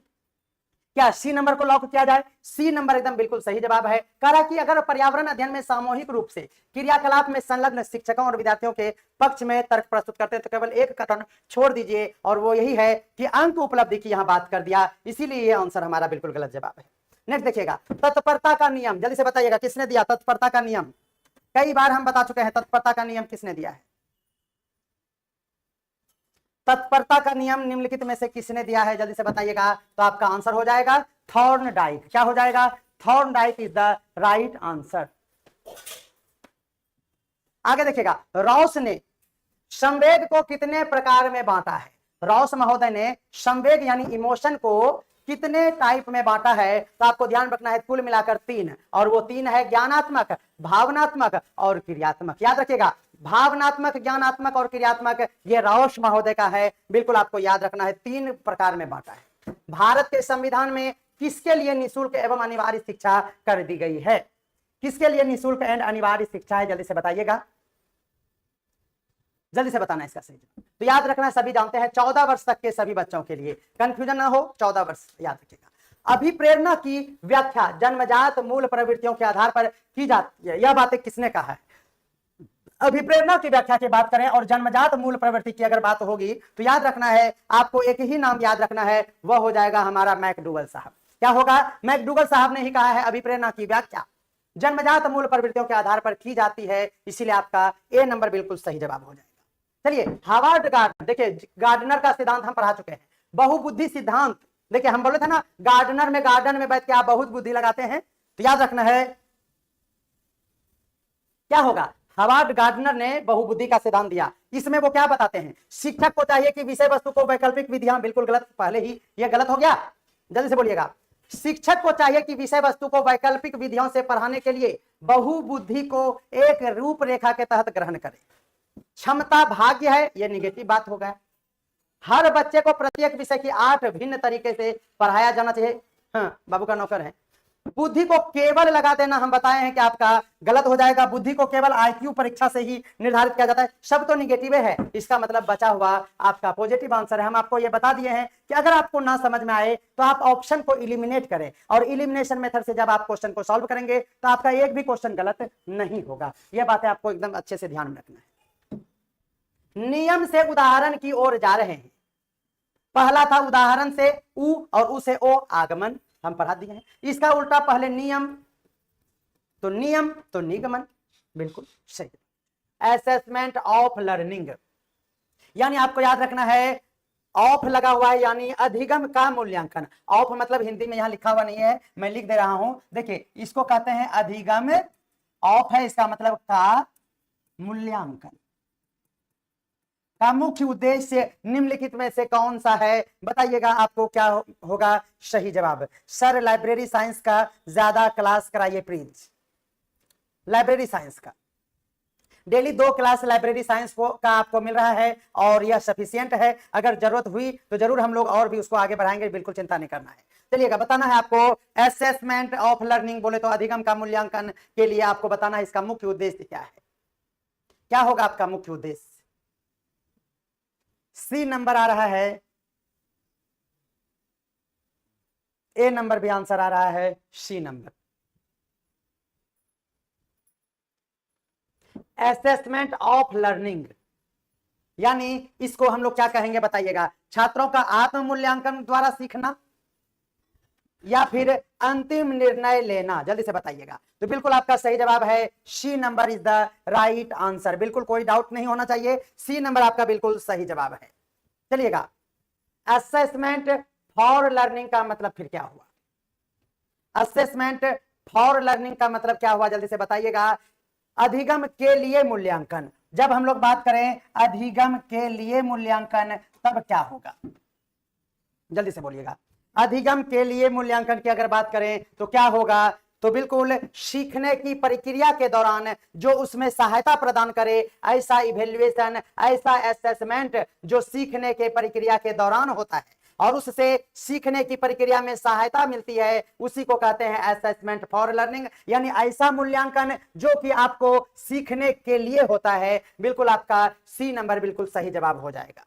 नेक्स्ट देखिएगा असेसमेंट एज लर्निंग का उद्देश्य बताइएगा। असेसमेंट एज लर्निंग का उद्देश्य यानी असेसमेंट यानी अधिगम के रूप में, 3 बातें कल हम आपको पढ़ाए थे। अधिगम के रूप में मूल्यांकन क्या होगा बताइएगा। अधिगम के रूप में मूल्यांकन के लिए कौन सा आंसर आप टिक लगाएंगे? तो बिल्कुल आप सही देख रहे हैं, ए नंबर आपका बहुत ही सुंदर और सटीक आंसर है। विद्यार्थियों को अपने सीख का स्वामित्व देना, to give student ownership of learning. जब हम लोग एज ए की बात करेंगे तो विद्यार्थी को ही संपूर्ण क्रेडिट देंगे, विद्यार्थी ही कर्ता धर्ता कहे जाएंगे। तो याद रखना उसे हम लोग असेसमेंट एज लर्निंग कहेंगे। बेहतरीन जवाब आप सभी का बिल्कुल सही जवाब आ रहा है। निम्नलिखित में से कौन सा असेसमेंट ऑफ लर्निंग का उदाहरण है, बताइएगा। असेसमेंट ऑफ लर्निंग का उदाहरण निम्नलिखित में से कौन सा है, जल्दी से बोलिएगा। असेसमेंट ऑफ लर्निंग का उदाहरण निम्नलिखित में से कौन है? 4 नंबर का आपको कमेंट करके जवाब देना है।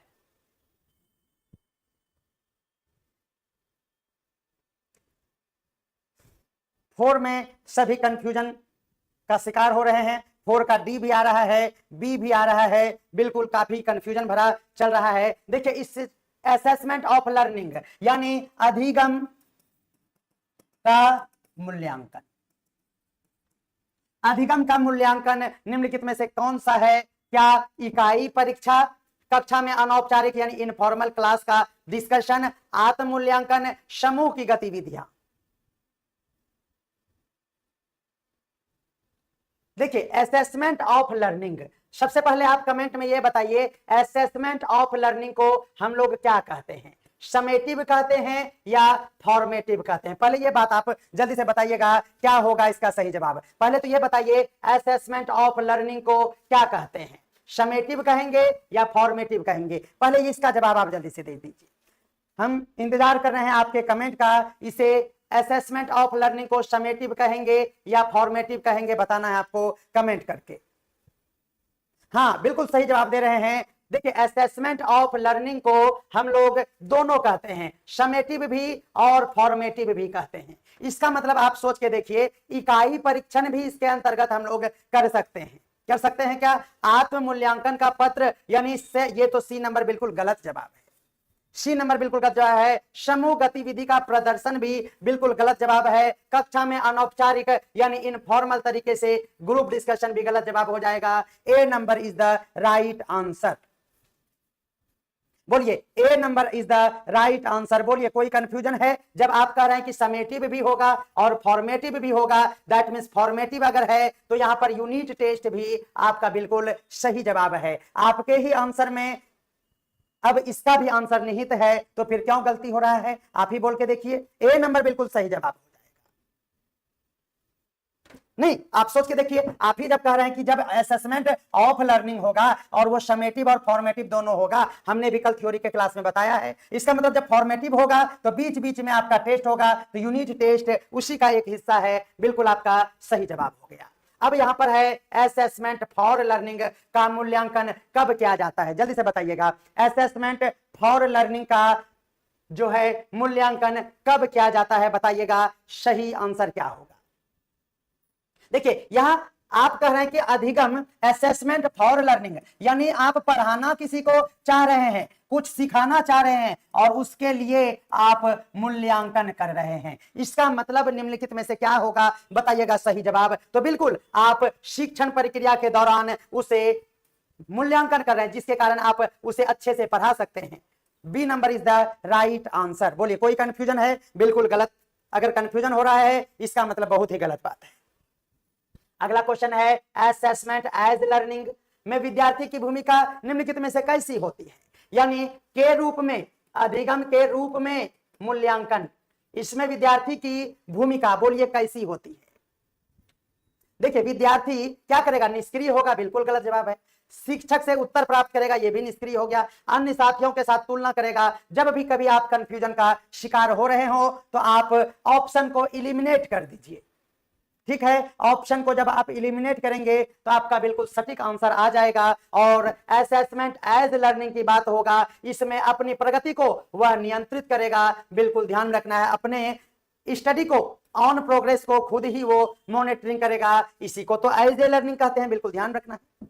चलिएगा, निम्नलिखित में से कौन सही मेल करता है? बताइएगा। अब यहां पर आपको बिल्कुल अच्छे से समझ में आ जाएगा कि निम्नलिखित में से कौन सही मेल खा रहा है।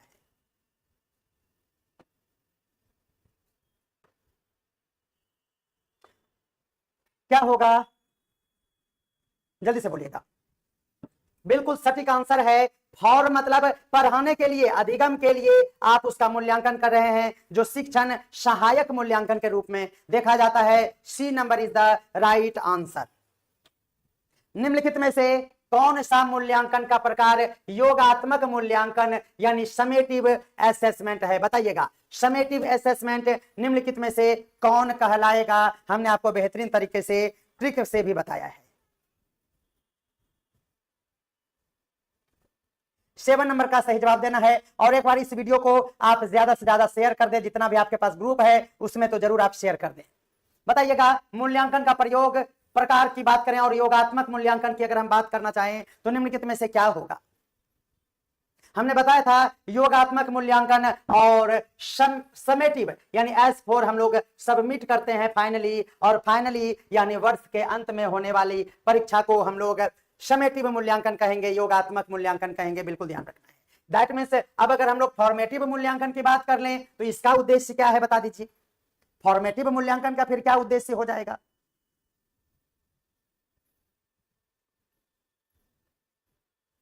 फॉर्मेटिव मूल्यांकन का क्या उद्देश्य हो जाएगा? 9 का ए नंबर आ रहा है। और सीखने की निगरानी करना, अंक देना, प्रमाणीकरण, अंतिम, ये सभी समेटिव है। बिल्कुल ये है हमारा फॉर्मेटिव, जहां हम लोग मॉनिटर करेंगे अपने लर्निंग का, सीखने की निगरानी करना। बिल्कुल आपका सही जवाब हो जाएगा। 10 नंबर देखिएगा, असेसमेंट फॉर लर्निंग में शिक्षक की भूमिका क्या होती है? बताइएगा। असेसमेंट फॉर लर्निंग में शिक्षक की भूमिका कैसी होती है? जवाब दीजिए।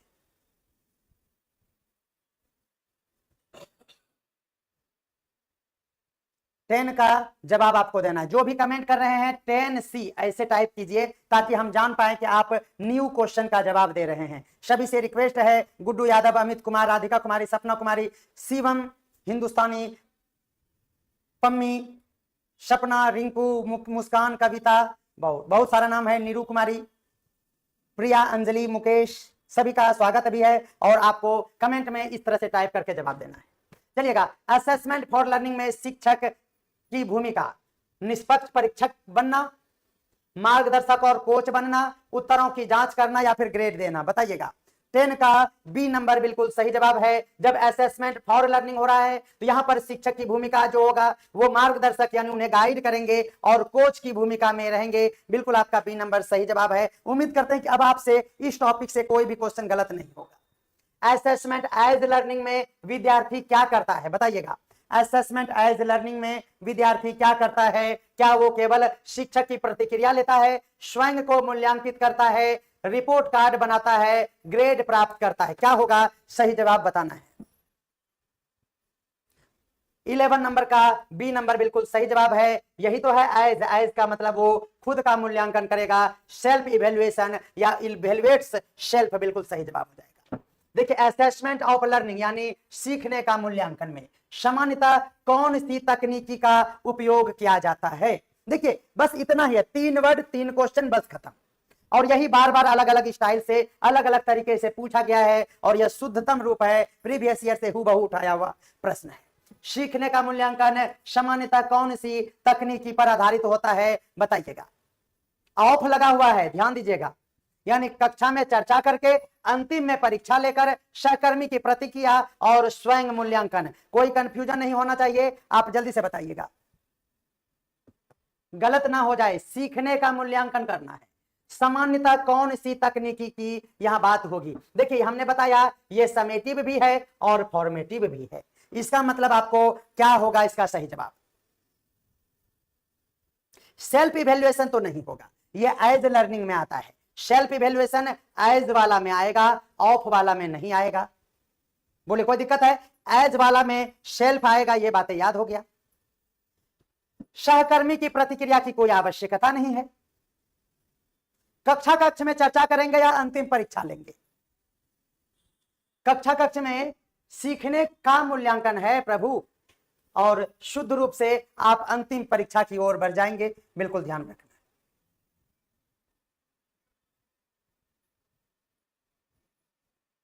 ए नंबर की बात हो रही है। देखिए सीखने का मूल्यांकन हम लोग अंतिम परीक्षा से भी करते हैं और कक्षा कक्ष में चर्चा डिस्कशन करके आप मूल्यांकन करेंगे, ये कहां तक उचित है बता दीजिए।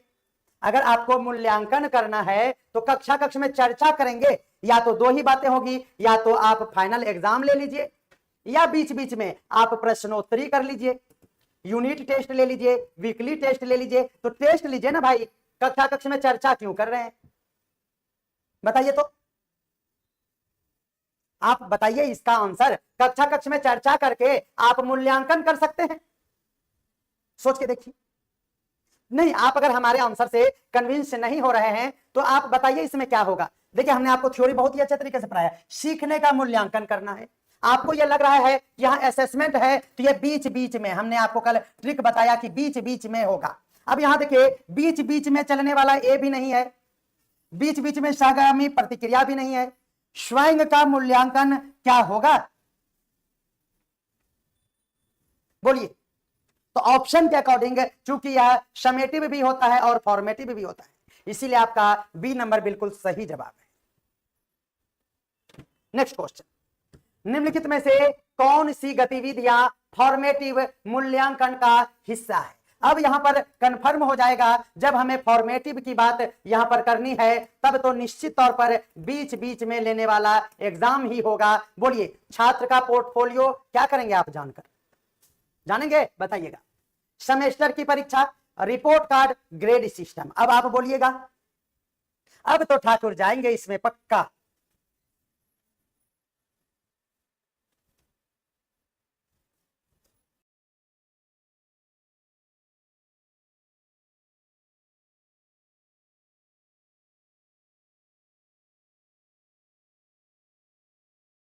ही आपका आंसर होगा। बोले सेमेस्टर का परीक्षा बीच में थोड़ी ना होता है, ये तो फाइनल एग्जाम ही है, सेमेस्टर के एंड में सेमेस्टर की परीक्षा।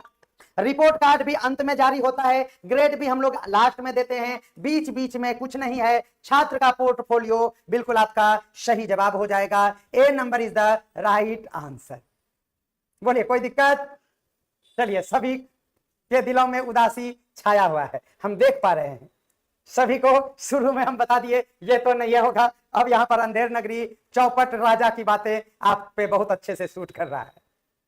बोले कोई दिक्कत है? अब ठीक है, हम लोग छात्रों के पोर्टफोलियो को नहीं समझे, लेकिन हम ऑप्शन तो छांट सकते हैं ना। देखिए 3 ऑप्शन एक जैसा है, सिंपल बात है कि यहाँ पर बीच बीच में अगर हम लोगों को मूल्यांकन करना है, यहाँ पर छात्र का पोर्टफोलियो ही देखा जाएगा, और कुछ है? कोई दिक्कत नहीं है।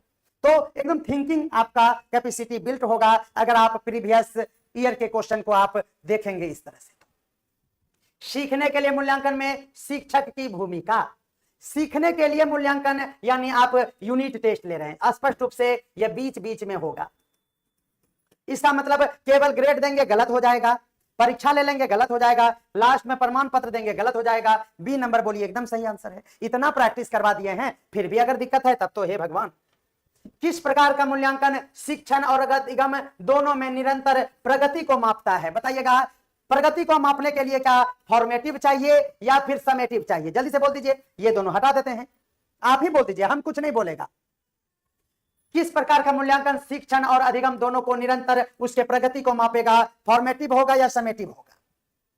जल्दी से बोल दीजिए। तो हे भगवान, आनंद बाबू ऐसे आप मत कीजिए, आपके आंसर से जोर का झटका है, जोरों से लगा, बहुत जोर से झटका लग गया। अगर आप बी नंबर है, सबको हो क्या गया है? सबको क्या हो गया सर? सब बी लगा रहा है। हे भगवान, मतलब बेकारे हम समझा रहे हैं इतना। किस प्रकार का मूल्यांकन शिक्षण अधिगम दोनों में निरंतर प्रगति को मापेगा? कंटिन्यूअस प्रोग्रेस को मेजर करना है तो एनुअल एग्जाम खाली लीजिएगा। समेटिव मतलब हो गया अंतिम परीक्षा। निरंतर प्रगति को कब से अंतिम परीक्षा मापने लगा? मतलब क्या हो गया है? मतलब आप निरंतर प्रगति को मापेंगे तो आप बीच बीच में ना आप एग्जाम लीजिएगा। ओ मतलब गोबर गणेश था और आप 1 महीना लास्ट में एकदम एग्जाम ले लिए झाड़ के, और पता नहीं चला कि बच्चा गधा था, तो आप फाइनल एग्जाम से पता कर लीजिएगा उसके निरंतर प्रगति का। हे भगवान, ऐसा दिन भी देखना पड़े हमको।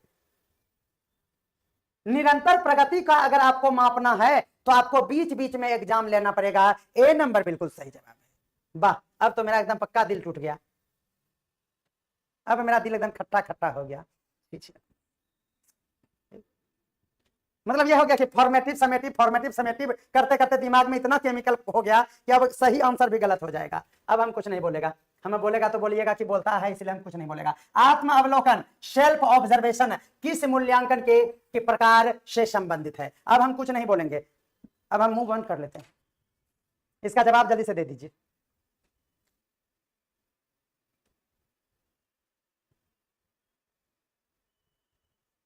देखिए अब आनंद बाबू ये नंबर दे रहे हैं।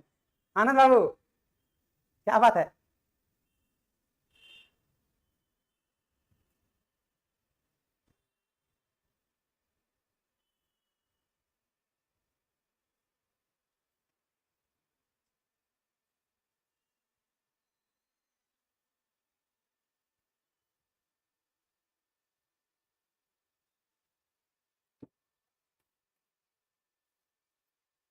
हमने अभी जस्ट कहा कि आत्म अवलोकन करना, यानी लर्नर खुद ही अपना इवेल्युएशन कर रहा है, सेल्फ ऑब्जर्वेशन। वो देख रहा है कि ये टॉपिक हमसे बार बार गलती हो रहा है, खुद ही वो प्रयास कर रहा है, वो खुद ही अपना मूल्यांकन कर रहा है, और इसको आयज कहते हैं के रूप में।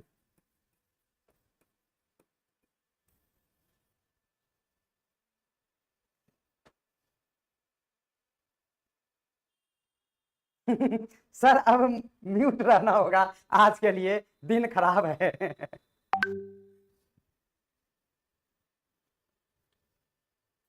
समेटिव किसी का आंसर आ रहा है, ये तो फाइनल में होगा। आत्म अवलोकन का उसको मौका कहां, उसको हम सर्टिफिकेट दिखा ले बेटा गजोदर तू 7 सब्जेक्ट में फेल हो गया। अब वो कपार उस साल इवेल्युएशन करेगा, तो समेटिव से आत्मावलोकन तक कपार नहीं होएगा। ऑफ की तो बात नहीं है, यही तो समेटिव में ऑफ हो जाएगा। स्टैंडर्डाइज टेस्टिंग करेंगे, बिल्कुल गलत जवाब। समेटिव असेसमेंट अभी बार अगर गलत हो गया तब तो ठाकुर गयो।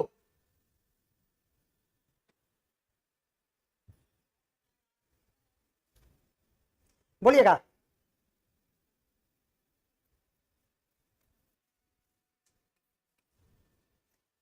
एकदम सबमिट यानी फाइनल सबमिट करना है, यानी इंड में हम आपको बता चुके हैं। असेसमेंट फॉर लर्निंग की बात है, बोलिए तो। फॉर मतलब आप उसको पढ़ाने के लिए, अधिगम करने के लिए, फॉर मतलब के लिए आप मूल्यांकन कर रहे हैं, तो ग्रेडिंग तो अंतिम में दे रहे हैं, रिकॉर्ड भी, योग्यता का प्रमाण भी अधिगम में सहायता करता है for. B number is the right answer. फिर एक नंबर आ रहा है। नेक्स्ट क्वेश्चन यही है हमारा, सहपाठी मूल्यांकन, पीर असेसमेंट सबसे अधिक किससे संबंधित है, बताइएगा। आप सहपाठी मूल्यांकन के तरीके से अगर आगे बढ़ रहे हैं तो वह क्या कहलाएगा, बोलिए एकदम स्पष्ट रूप से आप बता दीजिए।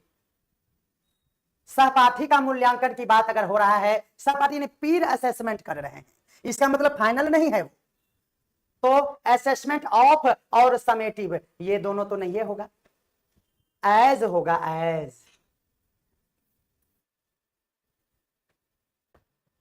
19 का सी बिल्कुल।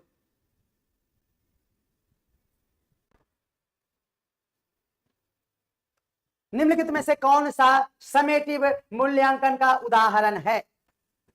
अगली बार हम कुछ नहीं बोलेंगे।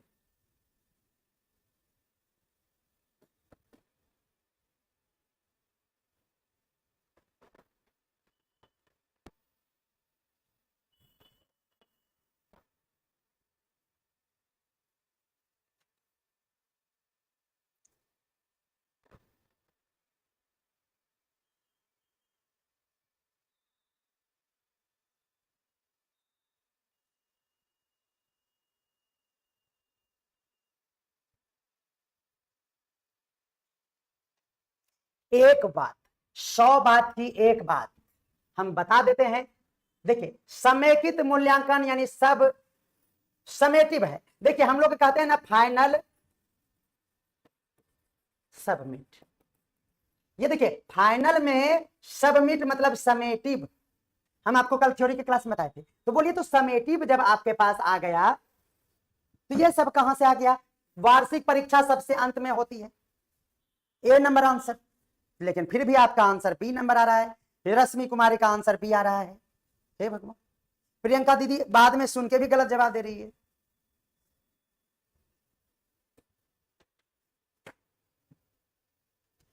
चलिएगा, डायग्नोस्टिक असेसमेंट का प्रमुख उद्देश्य क्या है, यानी आपको बताना है नैदानात्मक मूल्यांकन का मुख्य उद्देश्य निम्नलिखित में से कौन सा होगा, बताइएगा। निदान करना है, इसका मतलब सबसे पहले छात्रों के कमियों की पहचान करेंगे। पहले आप डायग्नोसिस करेंगे तभी ना उसकी कमी को आप पहचान के दूर कर पाएंगे। तो याद रखना, ग्रेड क्यों देंगे, प्रमाण पत्र क्यों देंगे, पाठक, ये सभी क्या है, अंतिम मूल्यांकन है, जिसको समेटिव कहते हैं। छात्रों की कमी की पहचान करना, ये डायग्नोस्टिक यानी नैदानात्मक हो जाएगा। बिल्कुल ए नंबर सही जवाब है।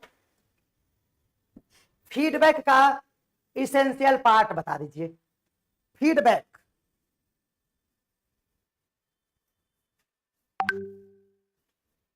फीडबैक का फीडबैक निम्नलिखित में से किसके लिए आवश्यक हिस्सा है, बताइएगा।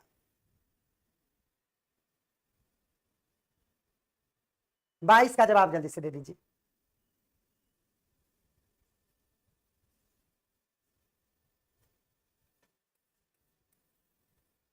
देखिए तो फीडबैक ले रहे हैं, बीच बीच में हम आपसे पूछ रहे हैं कि आपको हमारा कैसा लग रहा है क्लास। आप बोलेंगे आज तो एकदम अच्छा नहीं लग रहा है सर, तो ये क्या हुआ, फिर हम लॉलीपॉप क्वेश्चन आपको चटाना शुरू करेंगे। तो ध्यान रखना है यह किसके लिए, के लिए, यानी अधिगम के लिए आपको ध्यान रखना है, यह फीडबैक लिया जाता है। तो आपका बी नंबर बिल्कुल सही। फीडबैक आप किसके लिए जरूरी है, आवश्यक है, तो असेसमेंट फॉर लर्निंग। आपका सही जवाब ये भी लग रहा है ना, समेटिव यानी फाइनल में हम लोग फीडबैक लेते हैं, प्रतिक्रिया लेते हैं, लेकिन यहां क्वेश्चन ये नहीं पूछा है कि कब किया जाता है, जब फीडबैक कब लिया जाता है तब हमारा समेटिव आंसर होगा। लेकिन यहां पूछ रहा है कि प्रतिक्रिया निम्नलिखित में से किसका आवश्यक हिस्सा है। तो जब आप असेसमेंट फॉर लर्निंग करेंगे यानी अधिगम के लिए मूल्यांकन करेंगे तो उसमें प्रतिक्रिया ही सबसे अहम रोल होता है, बिल्कुल आपको ध्यान रखना है। ये देखिए दिल से बताए तो ये जो तीन बातें हैं ना, अधिगम का मूल्यांकन, अधिगम के लिए मूल्यांकन और अधिगम के रूप में मूल्यांकन, दिल से हम बताएं तो ये तीन क्वेश्चन इससे बनते हैं। लेकिन एक क्वेश्चन हर बार पूछता है और बच्चा उसको गलत करिए देता है, हमको भी नहीं समझ में आता है काहे। ठीक है, चलिएगा बताना है, क्वेश्चन चेंज कर दिया है, बिल्कुल चिंता नहीं करना है, आपको मेरा थ्योरी क्लास देखना है और नहीं समझ में आएगा तो पुनः हम पढ़ाएंगे, आपको चिंता बिल्कुल नहीं करना है। A to Z का हम आपको एक्सप्लेनेशन करके देंगे, चिंता तो नहीं करना है मेरे रहते। भाषा सीखने में सामाजिक अंतःक्रिया का महत्वपूर्ण स्थान है, यह कथन का संबंध निम्नलिखित में से किससे है बताइएगा।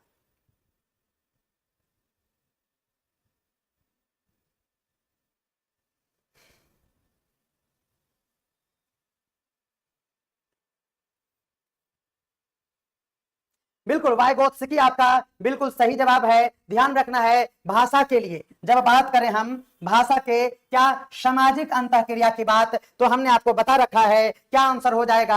आपको बिल्कुल ध्यान रखना है, वाइगोत्स्की यानी समाज में जब जाएंगे तो आपको वायु बोले तो हवा लगेगा, बिल्कुल वाइगोत्स्की आपका बिल्कुल सही जवाब हो जाएगा। कोहल वर्ग के सिद्धांत की एक प्रमुख आलोचना क्या है, जल्दी से बताइएगा। मेजर क्रिटिसिज्म ऑफ कोहल वर्ग थ्योरी, यानी कोहल वर्ग की थ्योरी में कौन सी एक गलत बातें आपको देखने को मिलता है। तो याद रखना है कोहल वर्ग ने क्या किया, आप सी नंबर ध्यान में रख लीजिए। कोहल वर्ग ने पुरुषों और महिलाओं के नैतिक तार्किकता में सांस्कृतिक विभिन्नताओं को महत्व नहीं दिया है। ये बातें आप समझ सकते हैं कि जब इन्होंने पुरुषों और महिलाओं के नैतिकता की बात करते हुए उन्होंने तर्क को प्रस्तुत किया तो उन्होंने सांस्कृतिक विभिन्नता, बिल्कुल ध्यान रखना है, उन्होंने कल्चरल डिफरेंस को दरकिनार करते हुए नैतिकता के अंतर्गत पुरुषों और महिलाओं के बीच जो भी हमारा सिद्धांत बनाया उसमें उन्होंने कल्चरल डिफरेंस को मद्देनजर रखकर नहीं बनाया, और यह कमी है कोहल वर्ग के सिद्धांत का। नेक्स्ट चलिएगा, वाइगोत्स्की के अनुसार अधिगम और विकास, यानी आपको ध्यान रखना है लर्निंग एंड डेवलपमेंट के संबंध को कौन सा कथन सबसे सही दर्शाता है।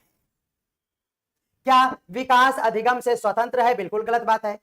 विकास प्रक्रिया अधिगम प्रक्रिया से पीछे रह जाती है। विकास अधिगम के समानार्थक है। अधिगम और विकास समांतर प्रक्रिया है।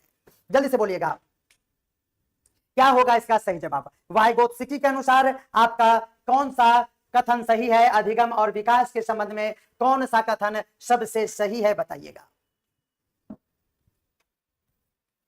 D number is the right answer, C number आ रहा है। विकास और अधिगम समानार्थक है, बिल्कुल नहीं।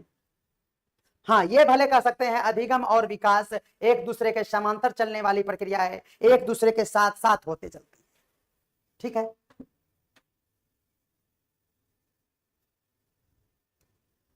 प्रत्यक्ष पथ समस्याओं का उपयोग किसके लिए किया जाता है। प्रत्यक्ष पथ समस्या, जिसको indirect path problem are used for which category. क्या बच्चों के लिए इनडायरेक्ट पाथ प्रॉब्लम यानी अप्रत्यक्ष पथ समस्या, बच्चों के लिए, प्रौढ़ के लिए चिड़िया पशु, बिल्कुल आपको ध्यान रखना है। एडल्ट के लिए है, प्रौढ़ के लिए बिल्कुल आपका सही जवाब हो जाएगा। नेक्स्ट देखना है चिंतन, बताना है आपको चिंतन क्या है। व्हाट इज थिंकिंग बताइएगा, चिंतन क्या है। 27 नंबर का जवाब दीजिएगा।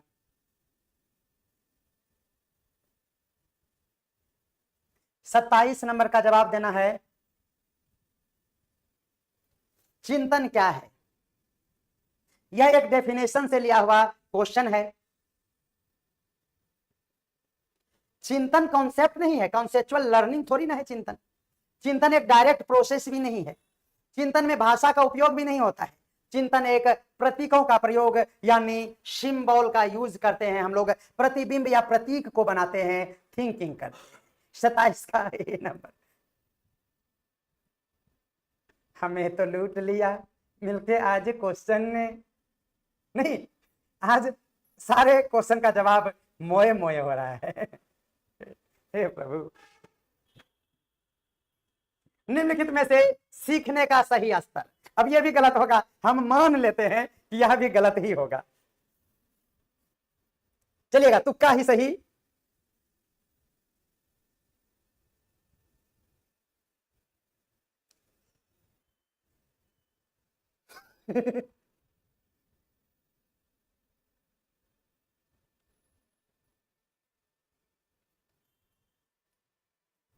देखिए राजपूत संजीव जी कह रहे हैं हम अपनी मोहब्बत का इम्तिहान देंगे, हम अपनी पढ़ाई का इम्तिहान देंगे, मेरे क्वेश्चन के सामने हम अपनी जान देंगे, जान देंगे। तो आज तो एकदम पक्का लग रहा है कि आज जान दे देना होगा। और निम्नलिखित में से कौन सा सीखने का सही प्रक्रिया है, हम बिना तंग किए आपको हम टिक कर देते हैं, ठीक है। देखिए जब भी आप सीखने की प्रक्रिया की बात करेंगे तो सबसे पहले आपको तथ्य यानी फैक्ट फैक्ट फैक्ट फैक्ट जानना पड़ेगा। उस फैक्ट को यानी तथ्यों के आधार पर आप सूचना को एकत्रित करेंगे और उस सूचना को अपने एक्वायरिंग नॉलेज यानी ज्ञान जो आपने प्राप्त किए हैं, उस ज्ञान से इस इंफॉर्मेशन का आप क्या करेंगे, उसको समझने का प्रयास करेंगे और इस तरह से आप अपनी बुद्धिमत्ता का प्रयोग कर पाएंगे और आप ज्ञानी पुरुष बन जाएंगे।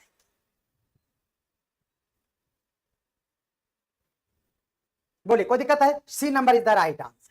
समस्या के अचानक समाधान की वकालत करने वाले सिद्धांत का नाम कौन सा है?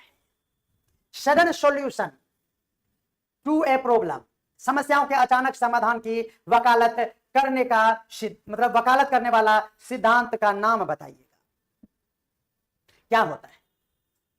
ट्रायल और एरर अगर बात करें तो अचानक नहीं हुआ ये, इसलिए गलत हो गया। कंडीशनिंग भी नहीं होगा। अब आप बोल दीजिए क्या होगा? तो बिल्कुल ध्यान रखना है, ये हमारा हो जाएगा सूझ का सिद्धांत। बिल्कुल सही जवाब हो जाएगा सूझ का सिद्धांत, इसे कहेंगे, बिल्कुल ध्यान रखना है,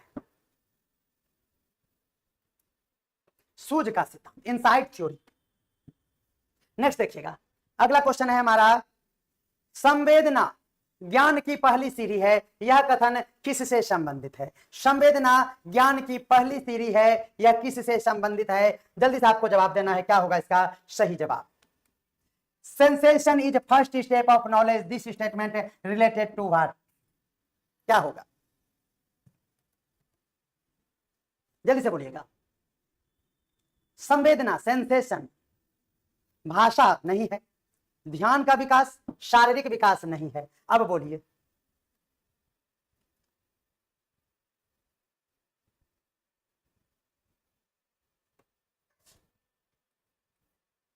बिल्कुल मेंटल डेवलपमेंट, संवेदना ज्ञान की पहली सीढ़ी है कि कथन मानसिक विकास से बिल्कुल सही जवाब हो जाएगा। चलिएगा, व्यक्तिगत मतभेद यानी व्यक्तिगत भेद, नोट मतभेद, व्यक्तिगत भेद में हम क्या पाते हैं?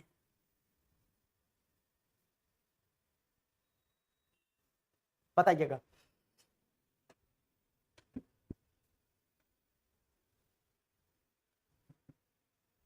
व्यक्तिगत मतभेद में हम क्या पाते हैं?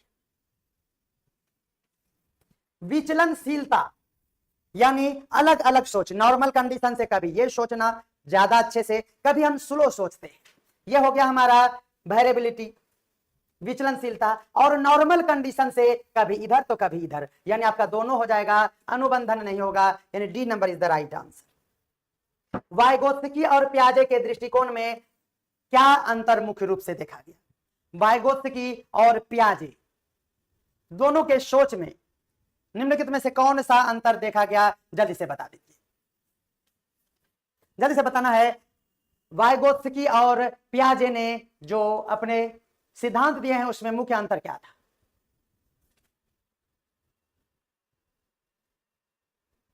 बत्तीस का जवाब देना है, 32 का ए आ रहा है।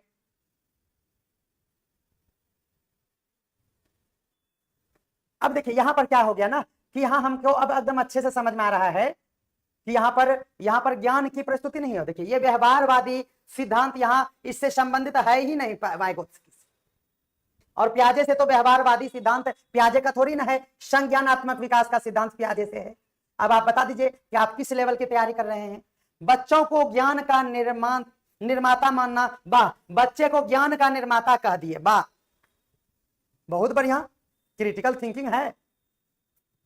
पालन पोषण परिवेश नहीं, बिल्कुल ध्यान रखना है। भाषा एवं चिंतन के बारे में दोनों का दृष्टिकोण एकदम अलग अलग चलेगा। कैटल द्वारा विश्लेषित व्यक्तिगत गुणों की संख्या कितनी बताई गई?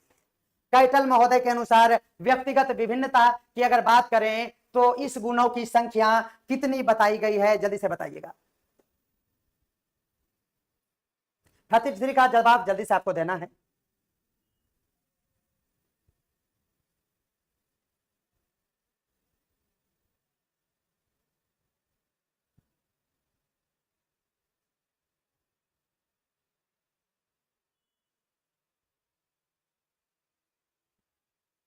जल्दी से बताना है।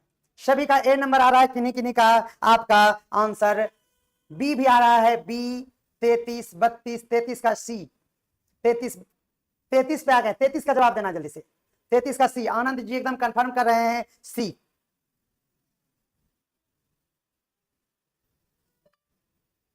कैटल द्वारा विश्लेषित व्यक्तिगत गुणों की संख्या कितनी है? सी नंबर को लॉक कर दिया जाए, जल्दी से बोलिएगा।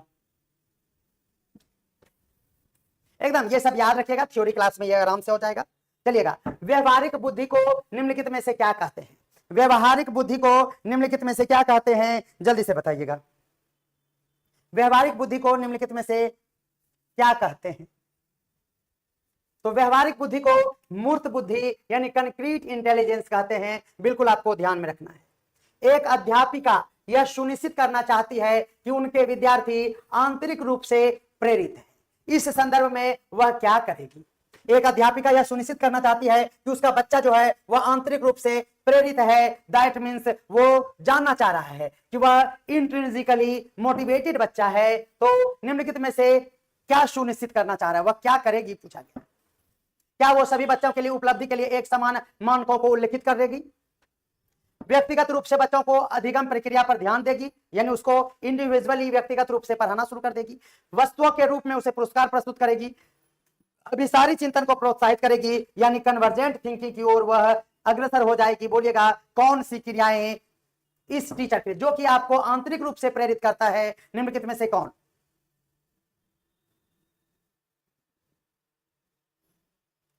पैंतीस का जवाब दीजिएगा।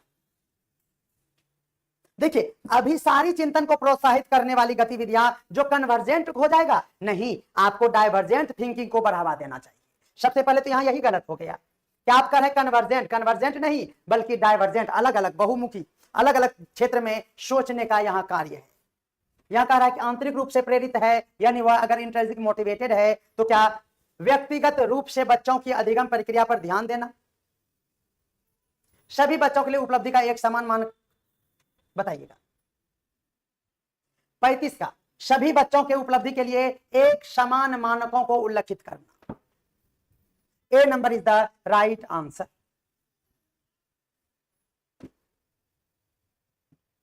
परिवेश की वस्तु जिसे प्राणी प्राप्त करने के प्रयास करते रहते हैं। परिवेश की वस्तु जिसे प्राणी प्राप्त करने के लिए प्रयास करता है, the object in the environment which an organism tries to obtain is called. क्या कहेंगे उसको?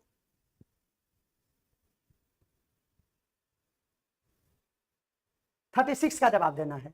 ए होगा, बिल्कुल ए ही है। परिवेश की वस्तु जिसे प्राणी प्राप्त करने के लिए प्रयास करता रहता है, बताइएगा क्या होगा? उसे प्रेरक कहते हैं, ध्यान रखना है, मोटिवेटर। परिवेश में वस्तु जिसे प्राणी प्राप्त करना चाहता है, उसी से तो मोटिवेशन होता है। पड़ोसी आपका बाइक खरीद लिया, एकदम मस्त एवेंजर, अब आप मोटिवेट हो रहे हैं कि अब हमको भी कमाना पड़ेगा। याद रखना है, यह जो वस्तु परिवेश में होता है उसे प्राप्त करने के लिए, याद रखना है वो वस्तु जो है उसके लिए मोटिवेटर का काम करता है, बिल्कुल ध्यान रखना है। प्रतिभावान बालकों की पहचान के लिए सबसे अधिक महत्वपूर्ण किससे देना चाहिए? प्रतिभावान व्यक्ति बालकों की पहचान के लिए सबसे अधिक महत्व किसे देना चाहिए? अभिभावकों के मत का, वस्तुनिष्ठ परीक्षण, शिक्षक ने, समुदाय के विचार, बताइएगा। प्रतिभावान बालकों की पहचान के लिए सबसे अधिक महत्व किसे देना चाहिए? अभिभावक का मत, वस्तुनिष्ठ परीक्षण का परिणाम, शिक्षक के निर्णय को, समुदाय के विचार को। 37 का जल्दी से बताइएगा। 37 पर हम लोग आ चुके हैं।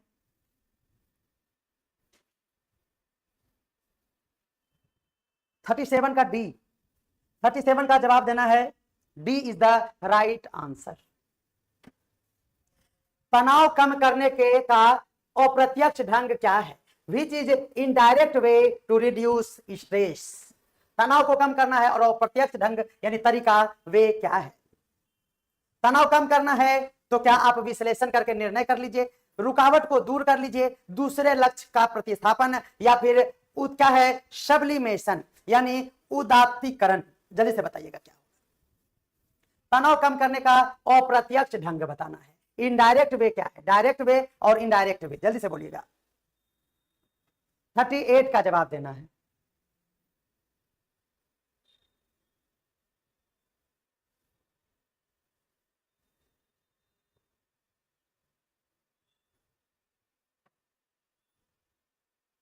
तनाव कम करने के लिए अप्रत्यक्ष ढंग निम्नलिखित में से क्या है? सभी का डी नंबर आ रहा है, ऐसा क्यों? हम पूछना चाहेंगे लक्ष्मी फनी से, नीरू कुमारी से, आनंद जी भी दे रहे हैं 38 का जवाब डी। आखिर क्यों, हम जानना चाहते हैं। बाकी सी नंबर भी आ रहा है यूट्यूब पर और बी नंबर भी आ रहा है। जरूर हम जानना चाहेंगे कि आखिरकार आपने ये वर्ड क्यों चुना। तनाव कम करने के लिए अप्रत्यक्ष ढंग निम्नलिखित में से कौन है? इनडायरेक्ट वे कौन है?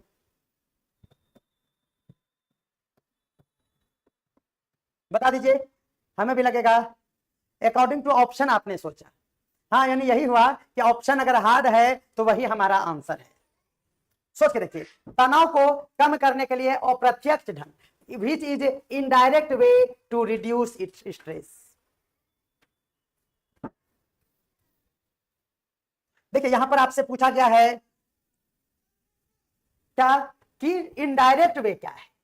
तो सिंपल सा बात है, कुछ देर के लिए अगर आप तनाव से मुक्ति चाहते हैं तो आप दूसरे लक्ष्य का प्रतिस्थापन कर लीजिए। ठीक है, सब्स्टिट्यूशन ऑफ गोल, गोल को थोड़ा सा डाइवर्ट कर दीजिए, विस्थापित कर दीजिए। एनालिसिस से तो सही में और टेंशन बढ़ जाएगा। सही बोल रहे हैं, एनालिसिस से टेंशन बढ़ जाएगा। रुकावट को दूर करने में भी आप वो डायरेक्ट वे हो जाएगा। या अप्रत्यक्ष ढंग पूछा गया है तो दूसरे लक्ष्यों को प्रतिस्थापित कर लीजिए और आप आसानी से उससे मुक्ति पा सकते हैं। मन को नहीं कहते हैं, डाइवर्ट कर लीजिए, यही हो गया। कक्षा परीक्षण में बच्चों की असफलता क्या दर्शाती है? बच्चों की असफलता क्या दर्शाती है? तो पाठ्यक्रम, शिक्षण पद्धति और मूल्यांकन पर पुनर्विचार की आवश्यकता है। यह तो बिल्कुल सही जवाब लगता है। नेक्स्ट क्वेश्चन देखिएगा। सशक्त अभिप्रेरणा सीखने का प्रभावशाली घटक। Strong motivation is an effective factor of learning because. यहां बालक स्वस्थ रहता है, बिल्कुल गलत। ध्यान, बिल्कुल गलत। शीघ्र सीखता है, बिल्कुल गलत। प्रसन्न रहता है, बिल्कुल गलत। जल्दी से ये क्या हो गया? जल्दी से बोलिएगा क्या होगा इसका सही जवाब। आपसे पूछना चाह रहे हैं strong motivation is an effective factor in learning. क्यों? अगर कोई स्ट्रॉन्ग मोटिवेटेड है बच्चा तो उसको क्या होगा? वो जल्दी सीखेगा, क्विक लर्निंग हो जाएगा। इसका बिल्कुल सही जवाब हो जाएगा 40 का शीन। प्रसन्न रह के क्या होगा? प्रसन्नता क्या होगी? नीतू कुमारी जी का आया है 40 का डी, बिल्कुल गलत जवाब। आपकी कक्षा में कुछ बच्चे गलतियां करते हैं, सर्वाधिक उपयुक्त प्रतिक्रिया आपका क्या होगा? उठाओ डंडा, लगाओ चप्पल, यही होगा। पूछा जरा, आपकी कक्षा में कुछ बच्चे गलतियां करते हैं, सर्वाधिक उपयुक्त प्रतिक्रिया आपका क्या होगा? बच्चों की बुद्धि स्तर निम्न है, वे अनुशासनहीनता फैलाना चाहते हैं, वह प्रोन्नत नहीं करना चाहिए उन्हें, या संकल्पना स्पष्ट नहीं है, शिक्षण पर पुनर्विचार कर लीजिए। बिल्कुल सही जवाब हो जाएगा। यदि छात्र रेखांकन बनाता है, यानी छात्र क्या कर रहा है? इफ ए स्टूडेंट अंडरलाइन की पॉइंट को और प्रश्न उठाता है, यानी वह मेकिंग डायग्राम बनाता है और क्वेश्चन को पूछता है, इसका मतलब वो क्या कर रहा है? क्या विचारों के संगठन द्वारा चिंतन को निर्देशित कर रहा है, अनुरक्षण पूर्वाभ्यास कर रहा है, प्रेक्षण? बिल्कुल ए नंबर सही जवाब। नेक्स्ट क्वेश्चन, एक अध्यापिका बच्चों को बेहतर समस्या समाधानकर्ता कैसे बनाएगी? बच्चों को अगर आप बेहतर समस्या समाधान करता, यानी आप बेटर प्रॉब्लम सॉल्वर के रूप में अगर बच्चों को स्थापित करना चाहते हैं तो क्या करेंगे? तो विभिन्न समस्याओं का समाधान करवाने के लिए उन्हें अवसर देंगे और उनका सहयोग करेंगे। A number is the right answer. उपलब्धि परीक्षण दिए जा सकते हैं।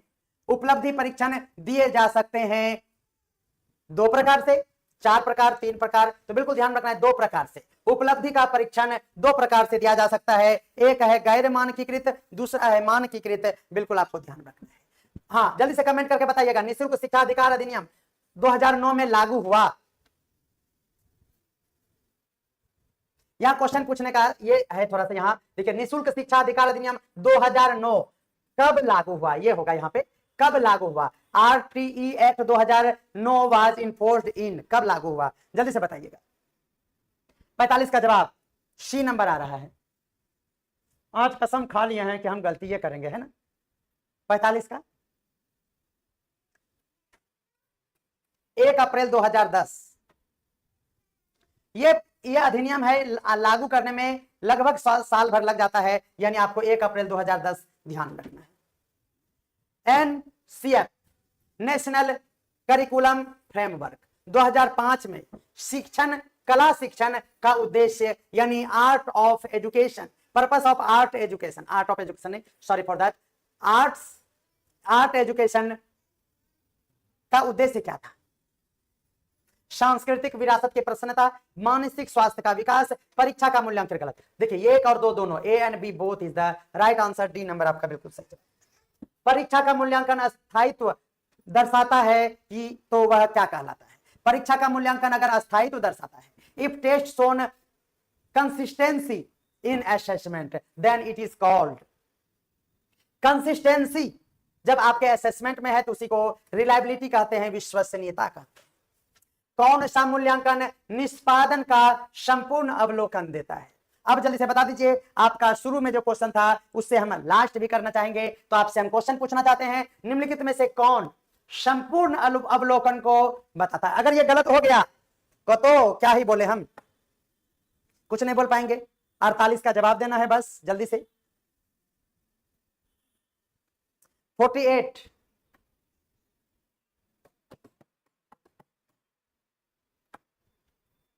No discussion. मनुष्य जीवन की शुरुआत होती है, जल्दी से बताइएगा।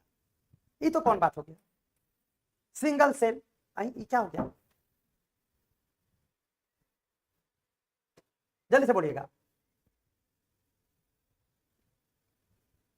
जल्दी से बोलिएगा। मनुष्य जीवन की शुरुआत होती है, ये कौन क्वेश्चन, जल्दी से बता दीजिए। 49 का, क्या आप लोग ये क्वेश्चन देखे थे, बताइए तो, कमेंट करके जल्दी से बताइएगा। मनुष्य जीवन की शुरुआत होती है एक कोष से या मल्टीपल कोष से, ये दोनों में बताना है आपको सही जवाब।